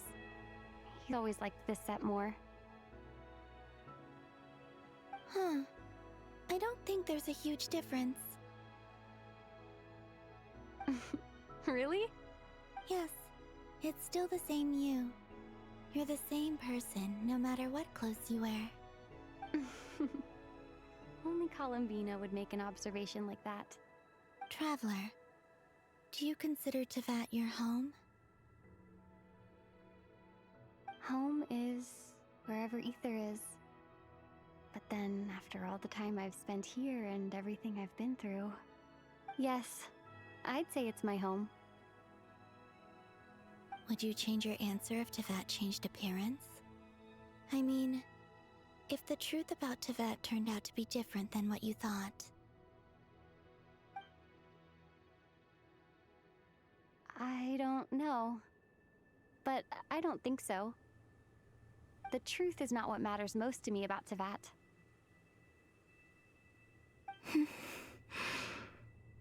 When I was first born, I longed for a home. And when you get something before you're mature enough to understand the world, you just take it at face value. I thought that a home was a transaction, You give me what I want, and I'll do the same for you. But you and your friends taught me what a true home should look like. You never asked for anything, yet you gave so generously to me. That's because your friendship matters to us. It was worth it. In the past, I thought that my birth in Nod Krае must have been a mistake. But after journeying to the distant past where the story began, I realized that it was I who chose Nod Krае to be my future home. Now, I am glad that I made that choice. I'm sure your friends are just as glad. In fact, I intend to make the same choice today as I did back then. What do you mean? Well, I've given the Eternal Moon's Marrow to Lauma, and the Iridescent Moon's Marrow to Arlecchino. And now, I shall return my Kuvagi to Nod Krае again, that it may continue to protect my chosen home. Wait, but what about your body? Hmm? Oh, are you worried that I'll disappear again? I won't. Not this time. The Frost Moon has now entered the fall sky, and I am the Tri-Lune Goddess. I am only returning to Nod Krае the part of me that it needs. I am giving what I can, because my home is worth it. Oh, and I have something for you, too. For me? Yes. Come closer.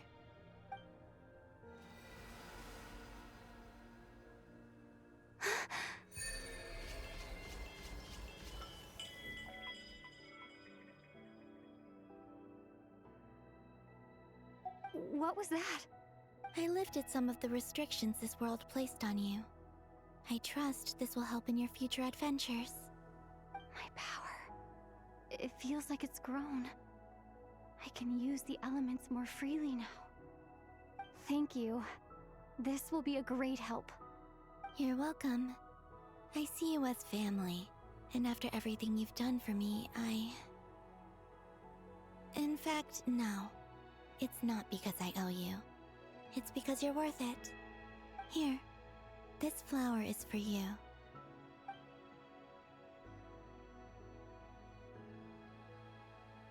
Hmm? Isn't this a moon prayer blossom? Yes. Don't worry. You will never see these flowers lose their color again. I'm finally discovering the joy of giving. How I wish I'd learned this sooner. Hey, better late than never. What are you thinking about now? Why don't you take a guess? You get... one shot. I don't think I'll get it in one guess. But I'm sure it's a happy thought. That's kind of a sneaky answer. I can't say you got it wrong. Down into that, the moon seems so far away. I felt it might always lie beyond my reach. But on the moon, everything feels so close by. The haze that once enshrouded the skies has finally been dispersed. I feel like a traveler on a winter's night, starting a new chapter in my tale by the warmth of a bonfire. I don't have a lot of luggage, but I do have a lot of hope for the future. Well, what's next? Next? To start with, I want to stay here just a little longer. After that, let's return home and continue our journey.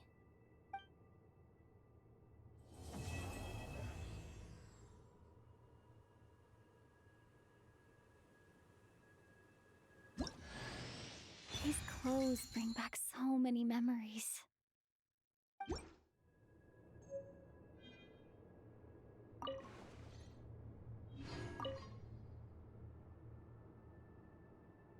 The journey goes on, for you and for me.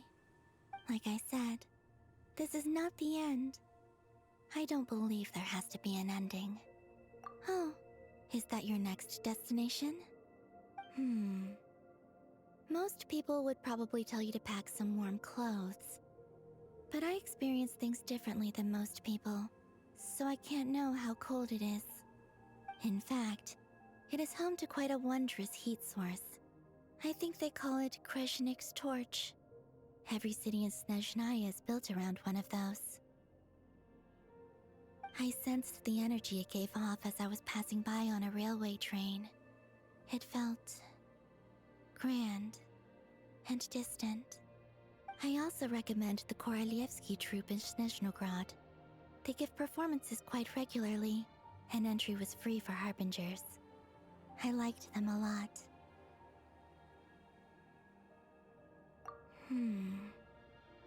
Ice cold and sharp.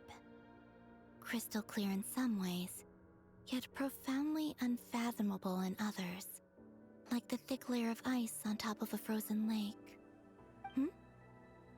That's just the impression that Tsaritsa gives me. I was never able to glimpse what truly lies beneath that icy exterior. In fact, I don't think the people of Snezhnaya even know what kind of power their god wields. Maybe that's because the Tsaritsa herself has never acknowledged, nor accepted that power.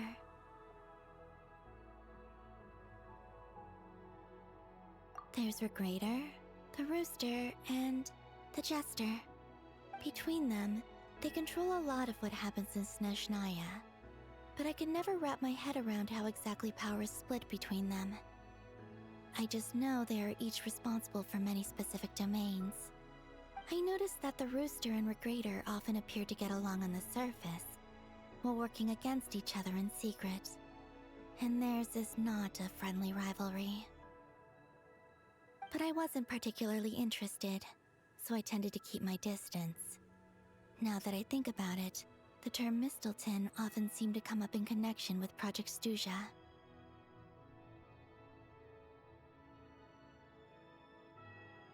Once things settle down in Nod Krае, I'd like to explore the world beyond Snezhnaya. You've told me so many stories about the other places you've been to, and all the friends you've made there. I'm curious to visit those nations and see them for myself. It would also help me learn more about the journey that has made you into the person you are today.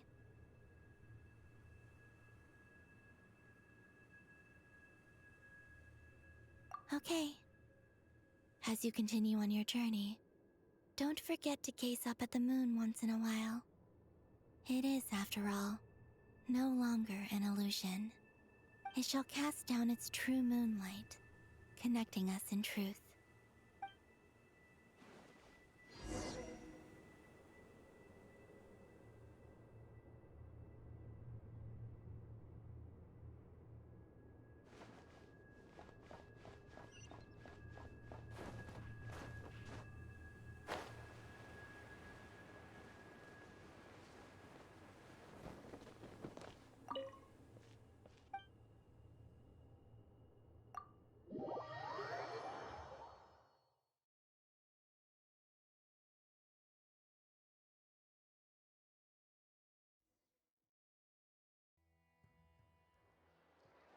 To Jean, acting Grand Master of the Knights of Favonius. This preamble is such a pain to write. It's probably high time we got rid of this acting business. I trust that Dern has updated you all on recent events. Hope we didn't worry you too much. The good news is, we managed to come together and put a stop to the Doctor's evil schemes. With that, I think it's safe to say that Nod Krае is finally out of the woods. As for the Fatui, not counting the Damselette, aka the Moon Goddess, who has left their organization, we found ourselves allied in this instance with both the Knave and Marionette. May she rest in peace. As ever, we find ourselves better off for making friends rather than enemies. But until we can ascertain the Tsaritsa's true intentions, the future remains uncertain. In a short while... Wait... How am I meant to surprise everyone if I tell them in a letter that I'm heading home? Well, that would be a huge waste. Okay, got it. I will begin sending the expeditionary team back home in waves. I'm sure they'll be able to answer any questions you still have. I hope they won't gloss over the details of my many heroic deeds. But if they do, I'm sure it'll be because they're just too exhausted from the long journey. I think of Mondstadt daily. Please give everyone my best regards. P.S. The honorary knight went above and beyond this time. Are there any other honors we can give her? I'll leave it with you. P.P.S. Please be extra nice to Klee for the foreseeable future. I cashed in on the last favor that the Hexen Circle owed us, so we need to earn some more goodwill. If there's any serious problems, feel free to stick me in solitary confinement when I get back. I'll do the time for her. Whew. And that, as they say, is all she wrote. End of an era. And with the moon shining down brighter than ever, I think everyone is going to sleep well tonight.